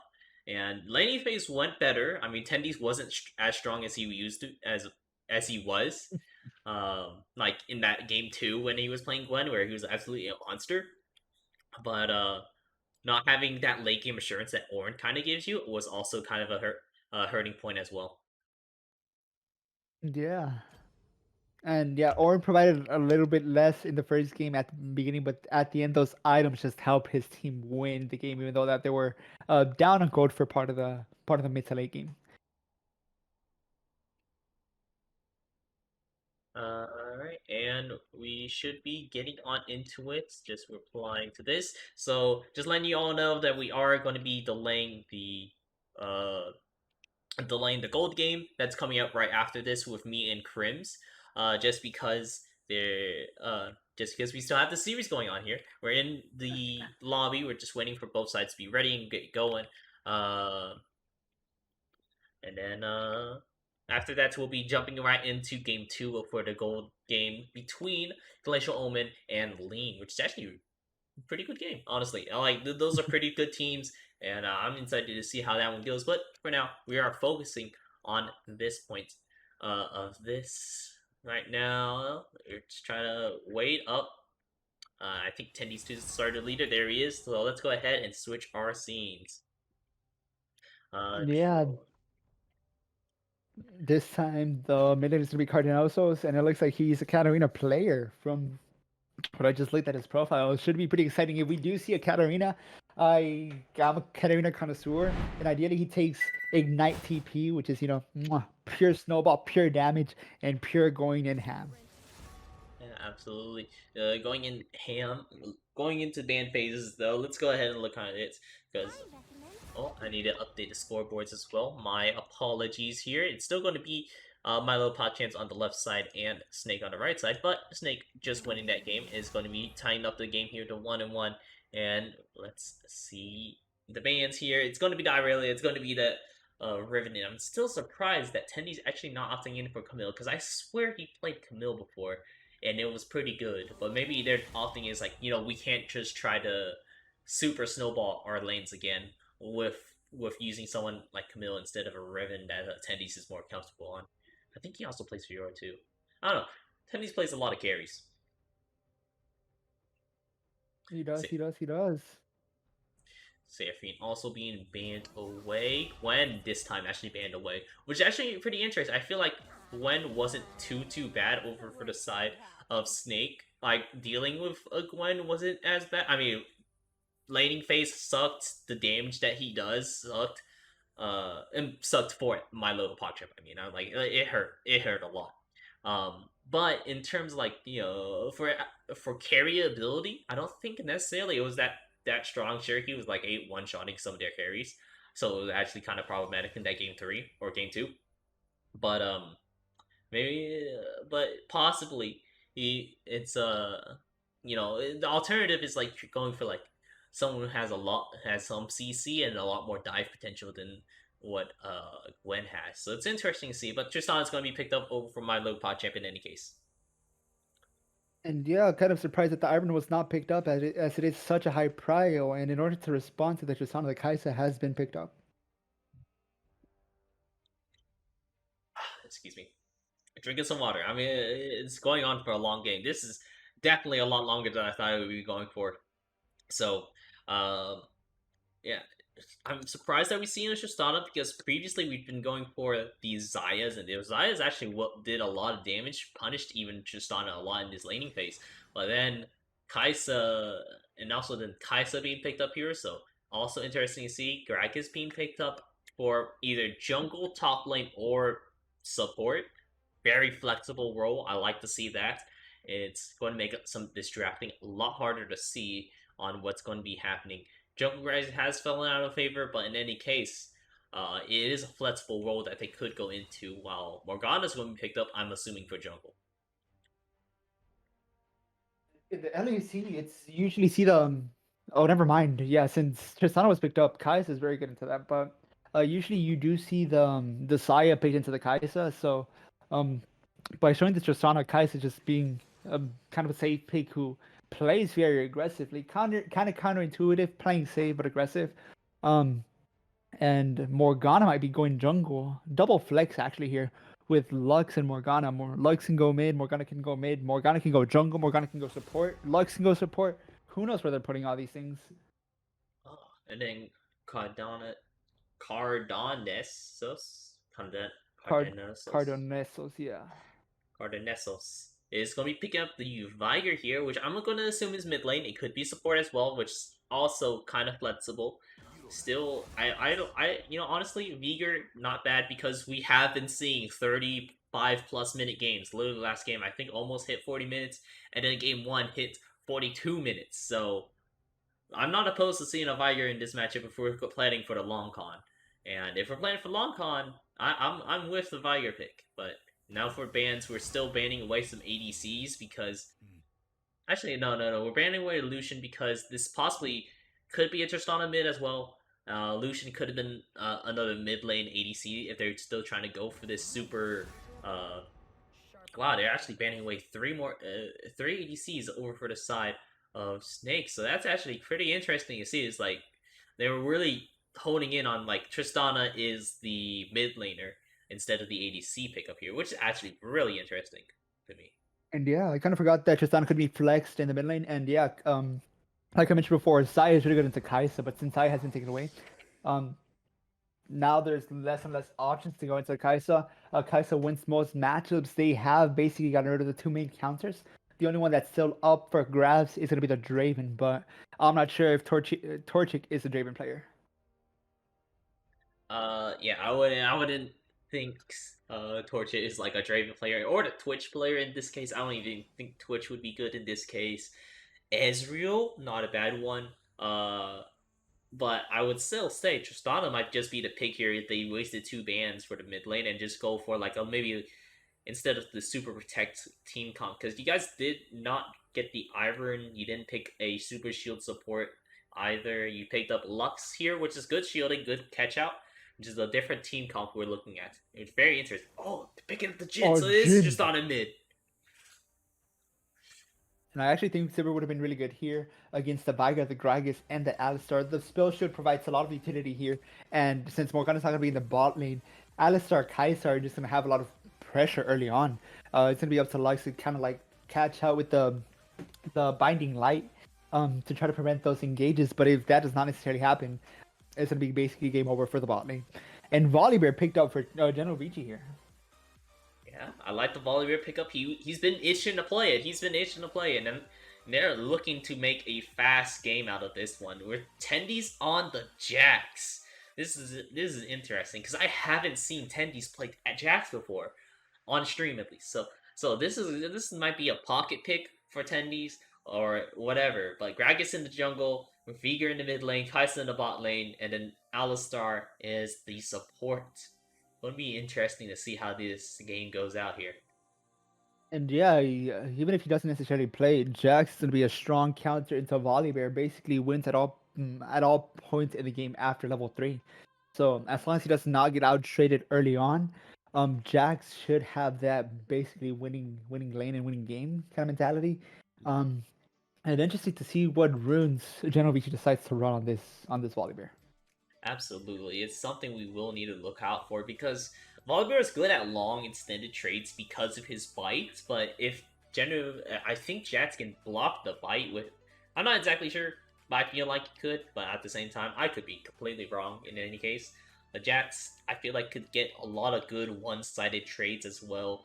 Just being the Jax player, just being Jax played by Tendies, a lot of these one-sided trades could be really impactful for the laning phase. So it's going to be really insightful to see how this top lane goes, because we haven't seen Genovici's top lane Volibear yet, and it's been unchained, and we're now seeing Tendies 2 Jax for, I think, the first time ever on stream. And yeah, it should be a great game to end the semifinal on. This is for all of the marbles on the table. Winner makes it to the grand finals tomorrow for the Diamond Division. So it should be pretty exciting. Everyone is here getting ready to put their all into the game. Morgana picked up yet one more time, and it's gonna be basically. I think they're gonna be playing around mid and bot with this mid lane duo, Tristana and Morgana. Yeah, it's going to be interesting. I mean, playing towards this mid lane for Tristana would be pretty good too.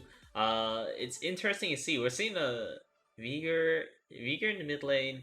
Yeah, it's just, I don't know. It just feels like very different team comps, because like Milo PogChamp's drafted for a earlier game team. Actually, they still have 2 ADCs, granted, but they have a lot less defenses than they had previously. They have even a little bit of pick potential even to their name. But it's still very interesting to see. They did, while over on the side of Snake, I'm seeing 1, 2, 3, 4, 5 different champions that we haven't seen in this series yet. And all of them, I mean, we still have the remnants of an aggressive ADC with a engaged sort of support, but so far it hasn't turned out for them whenever they did go with that more aggressive bot lane. It did see a lot of use into the mid games, however, so, you know, the engage is still going to be useful whenever we go outside of our lanes and start roaming a bit more.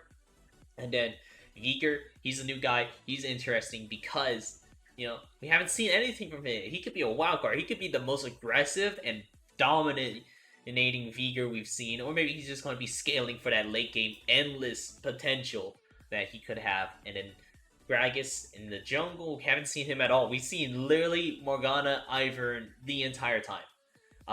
And then Jax in the top lane. Never seen that from Tendies. And yeah, right now there's gonna be a lot of AP being down over from the side of Snake. They do have a basically full AP mid jungle duo. Kai'Sa does passive AP damage, and Jax also has like a third hit AP damage. So hopefully there's gonna be some magic assist built over from the side of my little PogChamp as the game gets started. Yeah, and let's go. We just finished spectator delay, so let's jump right into the skin spotlights. Let's see it. And for the side of my little PogChamp, we're gonna have Genovici on 10,000 Pierce Bear, bewitching Morgana, and bewitching Tristana with the strong mid lane and jungle synergy project Jin in the bot lane, and we're gonna have Empress Lux in the bot lane. I didn't necessarily get to catch out the other side, but hopefully they do have as strong of a skin game as the side of my little PogChamp. Yeah, hopefully they do. But let's while we're loading into the game here, let's go ahead and talk about or introduce each of these teams for one last time here, Kin. You want to take the honors of the blue side once more? And on the blue side, for the final game of the semifinals, we're going to have Genovici in the top lane running this Volibear. In the jungle, we have Morgana running Airy, a little bit different than previously run before. X-Crazy in the mid lane, Tristana, and the bot lane duo run by Jin and Lux by Torchic and Pillbot for the side of my little PogChamp. Yeah, and then finally, for hopefully one last time, in today, I want to say today. And they're looking for the 5-man skirmish. They managed to get the binding light here. The jump onto him, and Tendies will be falling down. First blood for the side of Rhino Torchic. The 5-man invade finally worked. And finally, I think they've done it every game so far, and it paid out this game. Oh, what a start. What a start. That was a kill at the first, like, 40 seconds of the game. And that maybe that's telling us something, maybe it's not, but whatever the case is, Let's just go ahead and introduce the side of Snake. We have Tendies 2 in the top lane playing the Jets. We have XIV playing the Gragas in the jungle. We have Cardonesos playing the Viger in the mid lane. We have Paragon and Potatoes God playing the Kaisa and the Alistar. I'm just still baffled about that. The invade actually worked. They've done it like every game, and it worked this time. Yeah, it's gonna put Jin at a very comfortable advantage, picking up a pot and a longsword for that extra sustain. Decided to go for the fleet footwork route rather than the dark harvest, which I think it's very smart considering that positioning is gonna be very smart. And the extra movement speed that fleet forward does provide just works a little bit better on his end. And that extra healing and sustain against a lane that's not necessarily going to be easy. Another Binding Light just getting hit by Piplup, who is going 2 for 2, 100% hit rate. Yeah, looking at it. Hey, nicely done. We got all 6 minions in the early game right here. They're coming out from Rito Torchic, but Paragon going to be zoned out just a little bit. I think they're going to hit level 2 first. No, one more minion. I can't count it. Alright, one more minion. I still can't count. Oh, one more minions minion? is it? Alright, there we go. It was 2 more minions. There we go. But there you go. Yeah, hit the level 2 first, and Paragon and Potato God know they weren't able to get their level 2 level 2 in time, so they don't want to push it too far. Well, it's crazy. Ooh, And the rocket jump reverse. going into Cardones, but he's going to be in the wrong side of this fight as XSI is here, but does not decide to rotate down. Yeah, does not decide now. Seeing, it's still, I like the respect that Paragon's giving because the first blood coming out from Rito Torchic, the 400 gold difference in this bot lane is going to be really important. Ooh. The flash pulverize going down, knocking him back into the tower, but it's not going to be enough to get him to turret range. The Ignite ticks down, but it's not going to be enough. He does have the fleet forward to help sustain back up. Genobichi's on the wrong side of this trade, but he does manage to turn that around. He is running Grasp, not as much damage as PTA, getting that extra health back from Grasp, though another Binding Light connects here in the bot lane and forcing the flash out of the Q out of Paragon. X-Rays here in the mid lane going for another jump, managed to get the reset off. Ignite taking, but it's not going to be enough. Not going to be enough indeed. I like the aggression we're seeing in this game. We already got first blood out, and did I do the... Okay, I haven't made a prediction yet because, you know what, this is an intense series already. The Hellbow pulverized into Rito Torchic. Rito Torchic is almost falling down, but he's gonna have enough damage. One more shot, taking down Potato God, hiding in the depths of the bush, and it's gonna be the Void Seeker who helps take him down. Paragon now fighting Piplup, and it's gonna be the fight of auto attack. And right now, Piplup is winning. Piplup is winning. Oh, Piplup is always winning. Oh my goodness. Oh, I'm having a heart attack. I'm having a heart attack with this game. Like compared to the first 2 games we had, it was like, oh, we're going nice, slow, steady. Mid game, we ramp it up, and now this one is like early game. We go now. Oh my goodness. Piplup was able to survive that with his shield as well. So when this is a 2-in-1 Jin already picking up the pickaxe, so he's doing a lot of damage. Potato got down in the mid lane. Oh, the headbutt pulverize managed to knock him up. X-Ray's having to flash out of there if he wants to get alive. Cardonoso's not having enough damage. Does manage to land the cage, the cage stacking up that passive, that evil power, and getting online in this game.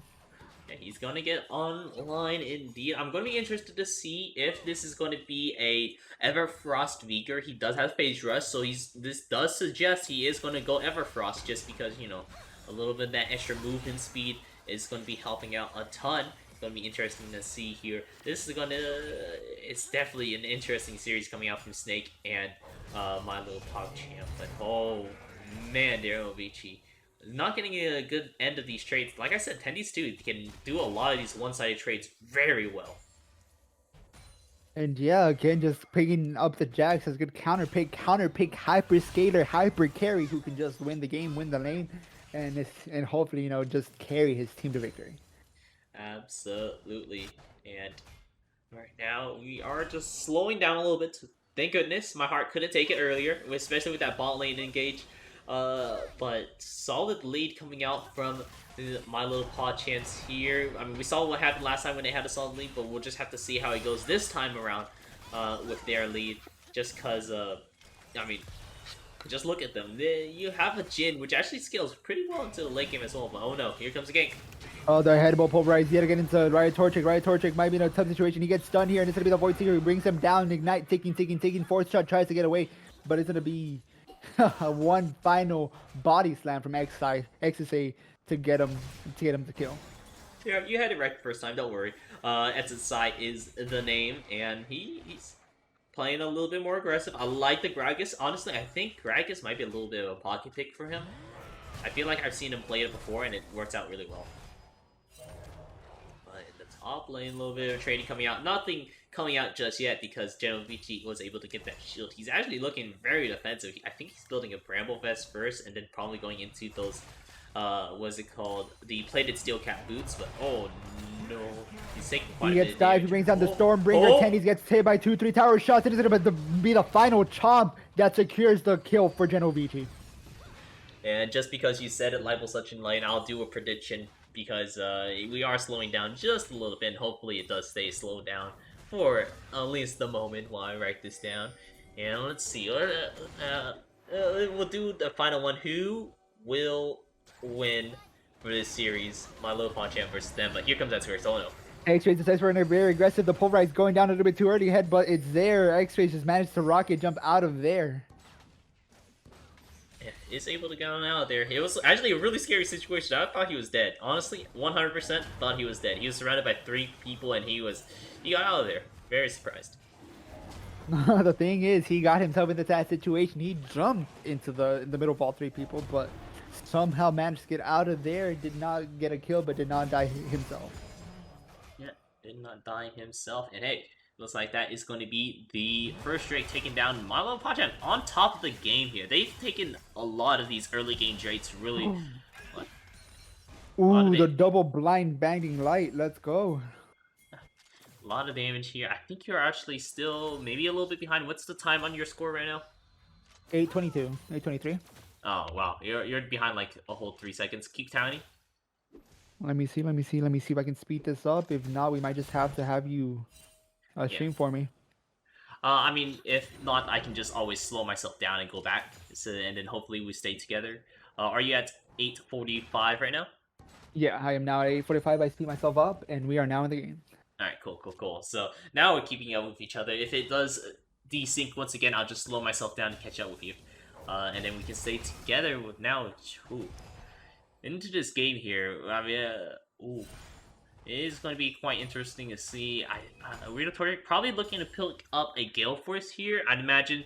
Especially because he picked up that pickaxe, goes right into the Gale Force, and I don't really see Crack Slayer, but here comes top lane. The top lane, Tenny's has popped his ulti. He decides to turn on to Lexus 2004, and he's going to be falling down. Stormbringer is not available for Genovici, so he could potentially get bursted down here. XIV is looking for the dive here, decides against it, body slams away, but throws the barrel before he leaves. Yeah. He probably figured that Genovici is about time in order to get his ulti. It was close, so if he wasn't able to get the one-shot off and Genovici gets the Grand Slam down on the ground, it would be really unfortunate to see just because he gets that bonus health, but oh no. The headbutt pulverized managed to go onto X-Trace. He does not manage to land onto the stun, but it's going to be the outplay button coming over from Cardinosis on the Vanguard to secure the kill. They managed to try to turn this around. The stun going onto Potato God, but Potato God's pretty tanky. He has popped his ulti, 50% reduced damage. Piplup is now on the run, but decides to try to turn this around. Does not manage to land a binding line, and this should be the end of the fight here. Oh, here comes now over on the Rito Torchic. Flash headbutt pulverized into Rito Torchic. Rito Torchic having to walk away. The Black Shield a little bit too late. Not necessarily blocking down into the damage. He gets the force shot to take down Potato God and forcing the flash shot to Paragon. Paragon will be getting caught out here. The second shot from this curtain call going down. XIV now having to run away. Genovici on the hunt. 2v1 situation. Stuns XIV. They're looking for some more. Bringing down the clouds, the storms. And it's going to be this Stormbringer who secures the kill. TP coming over from Tendies to try to turn this around, but he's in a 1v4 situation. Tendies is not scared though, looking to go onto Genovici. Genovici does have the health, busts a shot away, securing one more kill. X-Trace 1-1-1, and Tendies 1-3-1. We're getting a little bit too aggressive there.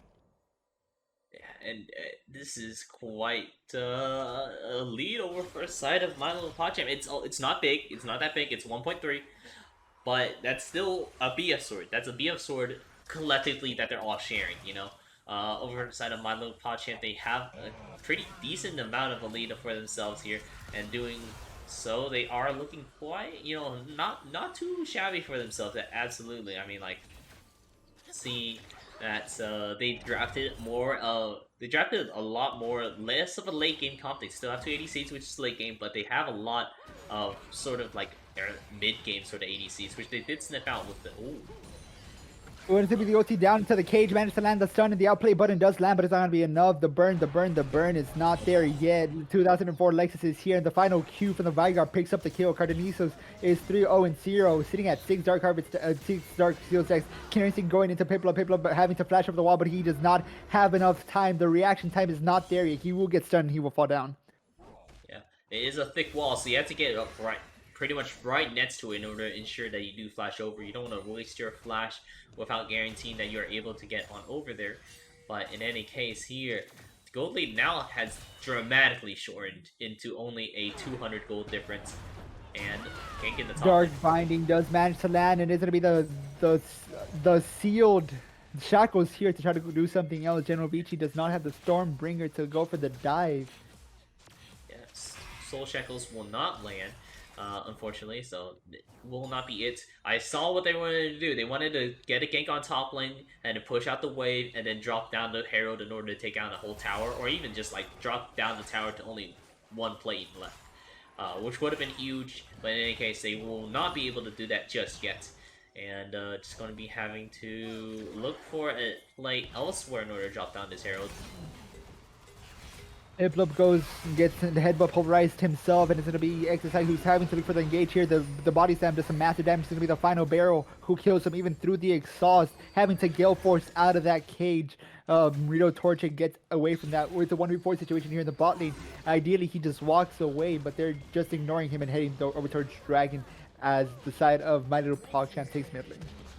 Yeah, that's a full tower for themselves. That's pretty nice to see. I mean, that's a lot of gold over for XIV's half, and Traveler is going to be heading on over to the side of Snake as well. So evening up the tower scores, and it looks like it's going to be yet another Infernal game. So we're going to be ending it on an Infernal, possible Infernal Soul this game, and that will be huge to be on the lookout for. I'm excited to see how that plays out here, but yeah, it's going to be quite the game we have on our hands here. Ooh, XIV showing off his Gragas skills, double jungling here, taking both blue and Gromp without a problem. Yeah, not a problem indeed. And still like oh, that's super interesting.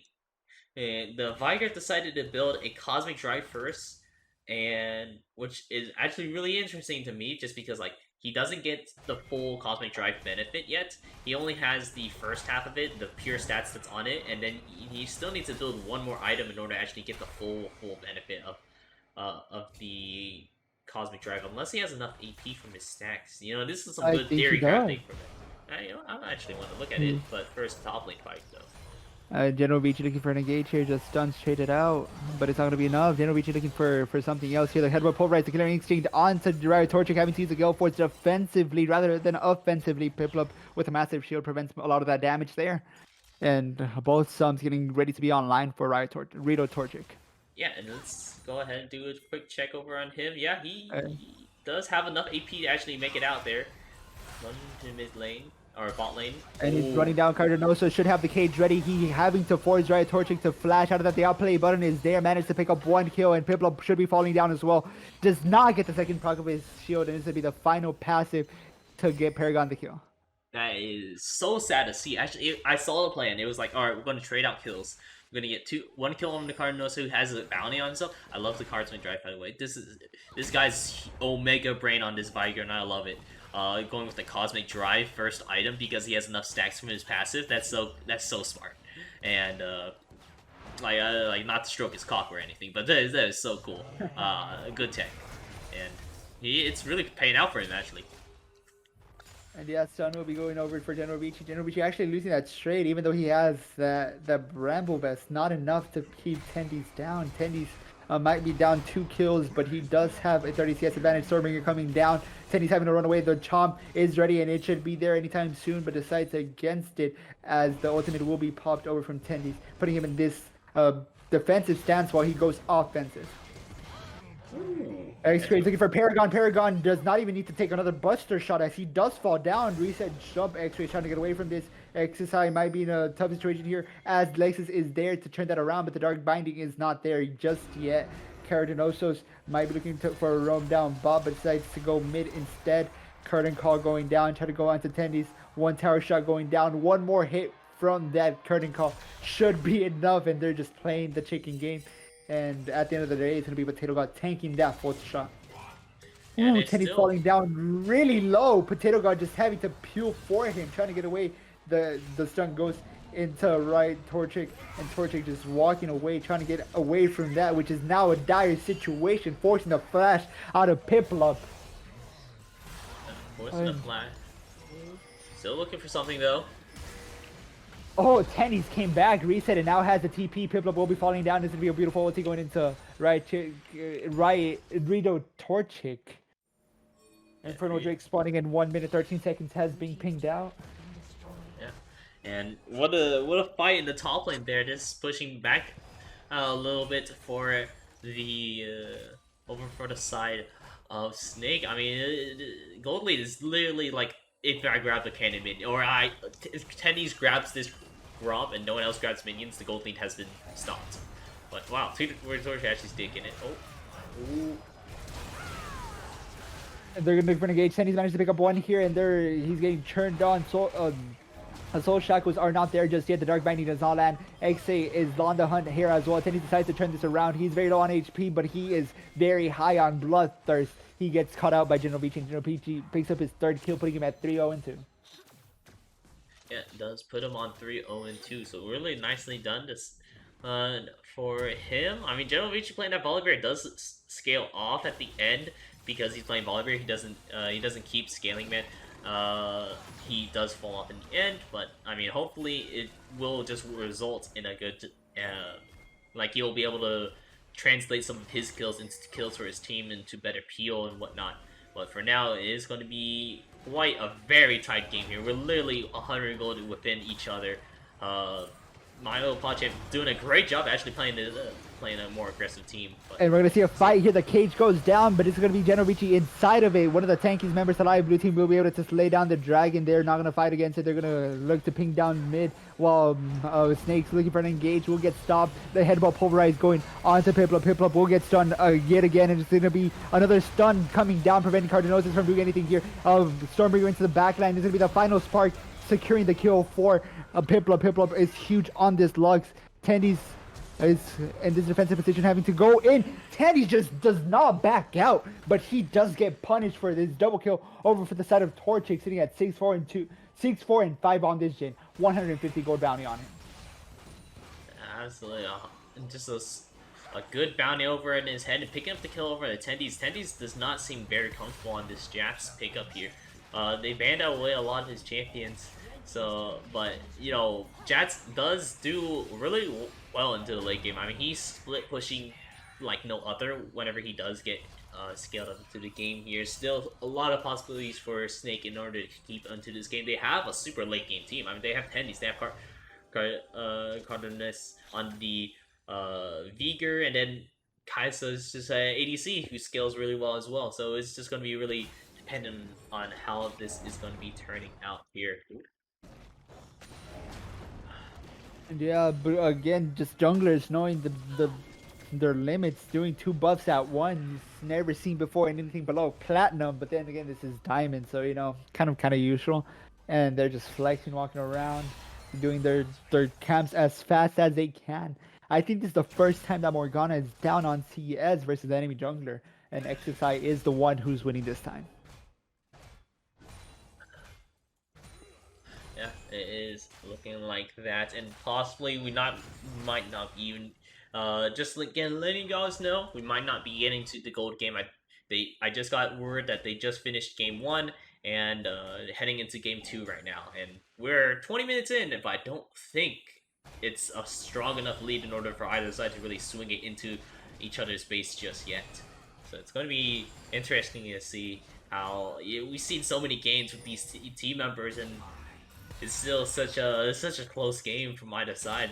Even if Cardinose is playing a pretty good Veigar, honestly, he's doing good. And yeah, this Vigar is definitely coming online. 6 Dark Seal stacks, 1 completed item, looking for the second one. And it looks like he is going to go Everfrost, as he has picked up a Kindle Gem and the Lost Chapter. So one of the core components for this Everfrost item. One of the core components indeed. It's going to be interesting to see how this pays out here. Well, it's great. He's actually running down Tendies. Tendies knows that he's not strong enough right now, but oh no, there's so many people Ooh, top curtain lane, call coming down. Tendies tries to turn this around. Buster shot gets him a little bit further away and knocks him out of that curtain call shot. But it's going to be 4 members here in the top lane for the side of My Little PogChamp, just looking to take down this tower, as they did not manage to pick up a kill here. Yeah, good dodging coming off, and Tendies dodging at all of those. But, you know, with all 4 people top lane means that we can get easy push mid lane for your outer tower. You can go look for an out push bot lane for your outer towers, and we're just really peeling away at your turrets here. Snake is still pretty much in this game here, only a 1.2k gold lead after taking down both these towers here, and it still could be anyone's game. Tower scores is only 1 up over on the side of My Little PogChamp because of the mid lane. They got the inner tower for that, but still, kills tied up, and gold nearly there as well. Yeah, but like right now, Torchic does have a slight advantage, has 2 completed items, he's sitting on a seal, so he has 55% crit damage. Paragon might be looking to just pick up his collector here as well, but I don't think he has nearly enough gold to keep up with Torchic. But before he backs, he decides to push mid lane, and they have to start prepping the dragon now, as there's less than 50 seconds left until it starts. Yeah, 50 seconds, around 40 seconds is the sweet spot moment you want to recall, because that gives you enough time in order to walk right back into the dragon pit, as long as you're not dilly-dallying in the shop.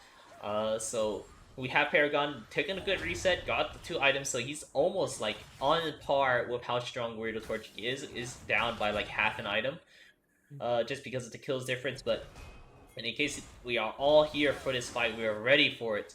Dragon is spawning up here in about 12 more seconds. Snake has the side controls. They are going to take up the Scuttle Crab, so they're able to even have good vision around the map as well. So they have the control of this dragon so far. They're looking for it. Yeah, My Little PogChamp might have to give this one up, as they're in a 4v5 situation. The Voice Seeker does not manage to land the Killer Instinct into the backline. Rather Torchic having to go for it. He's getting that 4th shot off and going on to a killing spree, but he's going to be traded back, as Cardinosis has also lane. X-Trace being out of the fight is huge for them, and it's going to be Tendies who just continues to go in despite his low health. Right, Torchic is looking to go for a triple kill here. Managed to get the jump, and that's an unofficial triple kill. Might be going for another one. An unofficial quadra coming right up, as XIV will be also falling down, and Cardinosis having to use that cage, but it's not going to be worth anything, as he has been black shielded. One more shot, Everfrost turned back around, and Riot Torchic having to respect the damage from the Veigar, as he might be one shot if he steps a little too close. Yeah, the outplay button is not up yet, but it's up very, very soon. So it needs to be careful. He is healing with his runes, thankfully, alongside of the refillable potions they use, but you need to be careful here. They are looking to try to maybe make a steal happen. Yeah, and Cardinosis is here, managed to land a stun onto Morgana, but it's not going to be enough. The outplay button goes out, but he's going to turn golden. Right, Torchic will be looking for something here, but it's going to be Lex's G470 who picks up the kill here. Void Seeker does not connect, but they're still chasing onto this Jhin. There's no vision on the enemy team, and they might have gone a little bit too far. But the shields comes out from Piplup, and the disengage is there. Disengage indeed. And man, this game is going on for like, who would have thought we would be casting an hour into the second time slot here, man? I gotta play it for longer, because like, oh man, these games are getting so close here. Just like, still, the slight gold lead is still in favor for My Little PogChamp, because Reno Torchic is actually quite huge right now. He's had the 3-iron power spike. He's looking to pick up an LDR net, which is really good as well. And it's going to be really close to see how this is going to be turning out here. And yeah, Vigar potentially just going for his um what's that? Archangel staff has already completed the full tier item and has a nearly large rod under his belt. Gragas has a beautiful ulti here, managed to split one up, but it's gonna be the killer instinct going into the backline, but he's gonna be able to just turn that around and turn to Piplup. Piplup will be falling down. X-Rays is here, has a black shield onto him, can play a little bit more aggressively. Black shield will be running out momentarily, and fourth shot manages to land onto Alistar. Alistar falling down very low. Has to be a little bit more careful. He still has that ulti for that reduced damage, and they do pick up Piplup, and they're now looking to turn into the Baron as it's a 4v5 situation. Yeah, they are able to pick up this Baron here. It gives them a little bit more agency in order to do something. They are looking for it, but they need to be careful. My little PogChamp is looking for an engage here, and this will be X-Trace who's on the wrong side. The cage managed to beautifully get onto Torchic. Torchic will be falling down. This is going to be a 4v5 situation yet again, and this will be Potato God falling down as well. X-Trace is huge. X-Trace will be falling down. X-Trace managed to jump away from that. Lexus will be getting caught out here by Cardinosis. Cardinosis is huge. The turn from the Baron was beautiful. They lost one, but they got three. Incredible. Absolutely incredible. Oh, Piplup might be caught out here too. Oh no! Piplup gets caught out here. He's going to be one shot by Cardinosos. Ooh, this Vigar's now online, and he's sitting at 9, 2, and 5. He's not here to play games. He's here to win it. Absolutely. Look at him go. He built the Everfrost. He has a full tier. He's ready to get just a million AP underneath his pockets right now. Oh, Snake has got themselves a gold lead. We're seeing a nice 2 point... No, not even 2. It's almost... Yeah, I'm just going to stick with 2. A nice 2k gold lead for themselves. That's like a... I can't think of an item that costs only 2k gold. But like, it's like if you buy a bunch of long swords. You know, let's stick with that. You buy a bunch of long swords. That's a lot of staff there. That's quite intimidating. If a Talon came at me with a bunch of long swords, I didn't have those long swords, I'd be terrified. Yeah, I think that's like a full inventory of long swords. Yeah, it's still very terrifying to see. So, it's going to be scary to see how if Snake can actually make it back into this. Cardinosa, I gotta say, this sub that they found is doing a great job. Tendy's not playing the best. Not playing the best right now, just because of how his laning phase went versus General Beachy's Volibear. But nonetheless, I mean, they're doing a great job so far, like lasting out thanks to this Cardinosa and also Paragon just being able to scale up slowly into this game too. He just hit his 3 item power spike. He's still looking for a little bit more. Wow. Rito Torchic was like insta-killed in the last fight. If they can do that again, if they can catch Rito Torchic slipping, just put like my. Oh, the ulti was there, but Piplup turns golden. He managed to dodge that out, and it's gonna be a root going on to Tenny. Tenny's out of the fight for now. He gets Buster Shot out of there, and it's gonna be 1, 2, 3, 4 curtain call shots hit. One into the backline. He's XIV having to turn golden. The fight right now is won by the side of my little PogChamp. X-Ray is having to just walk out of there with a black shield. No kills going down, but there's definitely a win of morale for the side of my little PogChamp as Tendy's is forced out of that fight. Yeah, but still, I mean, even a morale victory, that's still like a showing of like, you know, you have to really respect this Vigar and how much stats he has. I mean, he's doing a great job, and we're actually setting up a death bush. Oh no! They're setting up a death bush, but they managed to catch it out with a ward. The flash into the dark binding goes into the Vigar. Vigar, the soul shackles. Both enemies go golden, and Vigar getting pulled back into there with the headbutt pulverized. Right Torchic will not have enough damage to save his friends there. That's a double kill going over for the side of Paragon. Paragon is on a double kill. Decides to go for more. Does not get cut out here, but is slow enough that they should now just turn towards Dragon. Dragon would be their first priority. If they get this, that's going to put them at a 1 Dragon disadvantage. They're currently at a 2 Dragon disadvantage, but this is just comfortable, very comfortable for both teams right now. Yeah, we're getting into the thick of this. It's such a close matchup. I wouldn't expect to see coming out from either of these teams, and it's going there. Oh no, Torchic got to go for the flash engage, but it's gonna be the Yell Force who turns him down. Question mark pinks going over towards the side of Torchic. He did manage to outplay this Jax player. Let's go. And it's gonna be the Killing Streak who manages to go into the backline, but somehow does not manage to stop Torchic's recall, and this might have greeted him a little bit too much. The ulti from XSI managed to pick up one, prevent that from going awry, and Lexus is just there to protect that tower. This is going back and forth at it. I mean, Snake is still managing to hold on to their lead just because Tendies isn't necessarily the carry there. He's a split pusher. He's here for the split push power, but oh no, Potato Gun. Ooh, but it's going to be Potato God getting caught out here. He does have that ulti to prevent some of the damage coming out, but it's going to be the fourth shot coming out from Riot Torchic, who just yet again decimate the competition. Oh yeah, and in the chat we've seen that the Volibear cannot is saying can't farm, but he is actually pretty drastically down on a farm right now. He's not necessarily split pushing, being able to meet up with Tendi's split pushing power and kept getting all this farm. So he is slowly actually losing his grips in the top lane. He was pretty strong, but now he's slowly losing it out. But nonetheless, I mean, MLP is still in it just because a lot of this gold is concentrated on Arito Torchic. 2k gold lead over for the side of Snake, however, because they have 3 people enjoying a lot of this gold. X-Trace does manage to catch him out of the ward, but he does not have the damage. Tendies will get stunned, rooted for now. X-Trace just doing the most damage right now. Curtain Call does go down. Defense stance from Tendies does manage to dodge basically every single shot. And now Cardinosis is there to turn that fight around. Pop goes golden, but he's going to be rooted. And it's going to be that cast damage who basically one-shot him. And it's going to be Cardinosis with that final Q to secure the kill. Yeah, showing off the little kitty cat emotes right there. Tendies walking in a couple of these traps, but man, this Veigar is just hurting a lot, hurting immensely. And yeah, I would really like to see him build that Magi Soul Stealer. We haven't necessarily seen it in any of these series, even when they do have the full Dark Seal, but it's going to be the Killer Instinct going out to try to get him out to safety. Paragon being shut down by Rito Torchic. Galefor is beautifully into that 4th shot yet again. Beautifully played. It's going to be that cast damage. It's going to be available. Volibear goes golden to try to get away from that. It's going to be the Dark Seal to prevent any further engage. They're now just looking for bot tower.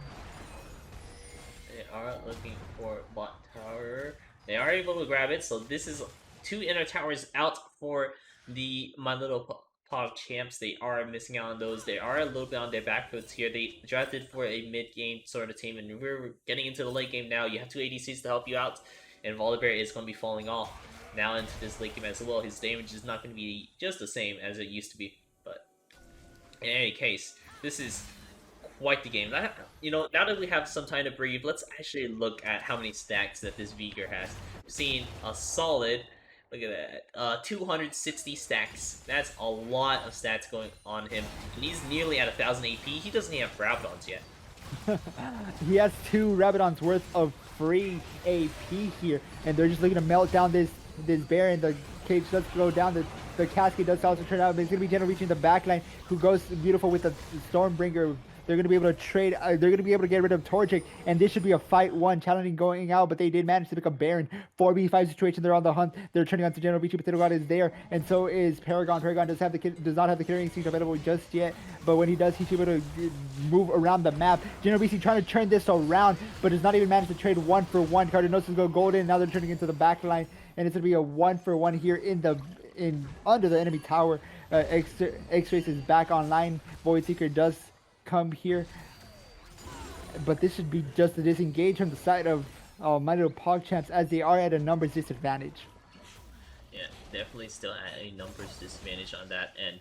And man, this is such a close, like, even though we just saw like Rito Torchic get it one-shotted again by Cardinals, I'd still say this is a close game. It's 3k gold lead over on the side of Snake, but like, that's if you take down a couple bounties away from your opponents, and on top of that, you know, making sure that Rito Torchic stays alive in this fight. He's getting bursted down by Etasai and Cardinose alongside the Piplup, being caught out a couple times. But if they're able to, you know, make it on out of here, it's going to be really impressive if they can, if My Little PogChamps are able to, you know, do what they need to do. Because this baby cage is just too intimidating, too powerful over on the side of Snake. It's too strong. It's a great zoning tool, keeping him away. And General Vici's looking for something here. Cardinosis will be stunned out here, but it's going to be the headbutt to try to get him away. Cardinosis will falling down to that final Buster Shot. The Buster Shot is very rateable. X-Trace is here. X-Trace is in the game. X-Trace goes golden, but it's not going to be enough to keep him alive. And now it's going to be Tendies here in the middle of 3 members, taking down every single damage. And it's going to be Rito Torchic dealing some massive damage, securing the kill onto one of his members. But now it's again Paragon. Paragon securing one more kill. Double kill for the set of Rito Torchic. Rito Torchic is the last member alive in his team. And now he's looking for a 1v2 situation. I don't think he should be walking up, but he's going to be this Jin. He has that 4-shot available. But the cast is on a 20-second cooldown for Gragas. He has a small window of time where Rito Torchic actually has the winning advantage if he does manage to just position correctly and not get knocked up. And respecting the Jin, the set of Snake just backs off. Yeah, which is a smart play, because Rito Torchic, I feel like he has the capability to actually 1v2 them if they stayed around and dilly-dallied too long. Because he has the rapid fire, he's going to be playing around that extra range he has against Paragon. Autoing down, like, if he gets that 4th shot over onto one of you, it's over for that end as well. So you don't want to be risking it. Just going to be taking what you could get. And your gold lead has shortened up a little bit. This is a 7 dragon game here. It's quite incredible. It's 7 dragons we're going to be seeing here. And we'll in the next 3 minutes. I mean, it's highly possible. Unless the game ends in the next 3 minutes and I'll be cast a curse, and I'm sorry guys if it happens, but you know, this is looking like a 7 dragons game. Yeah, 6 dragons, 7 dragons would be picked up, and whoever picks up this dragon is going to have like huge explosive power. Just because Torchic has like that massive damage that the Jin does have, and Vigar is basically stacked up. It's going to be basically one-shots all over the board for whoever manages to pick up this Infernal Drake. Absolutely. I mean, we're already seeing Cardinals one-shotting Piplup using a full combo, but he could probably, if he had that Infernal Drake, he probably doesn't even need to have use the ulti. He could save that for Ed's Trace if he needs to, or vice versa.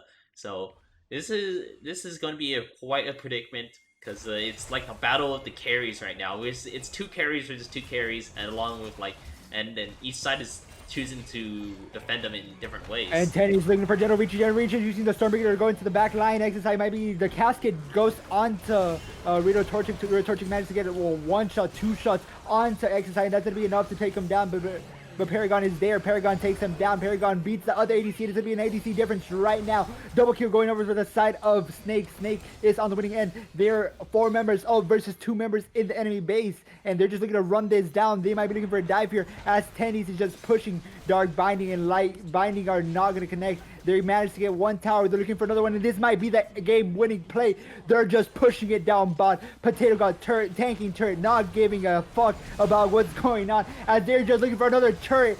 The Soul Shackles do manage to connect, bringing down Tendies. Piplup is there, and right now, there's going to be a small delay in my screen, but the game is still going on. Same here. The game finished. The game's over.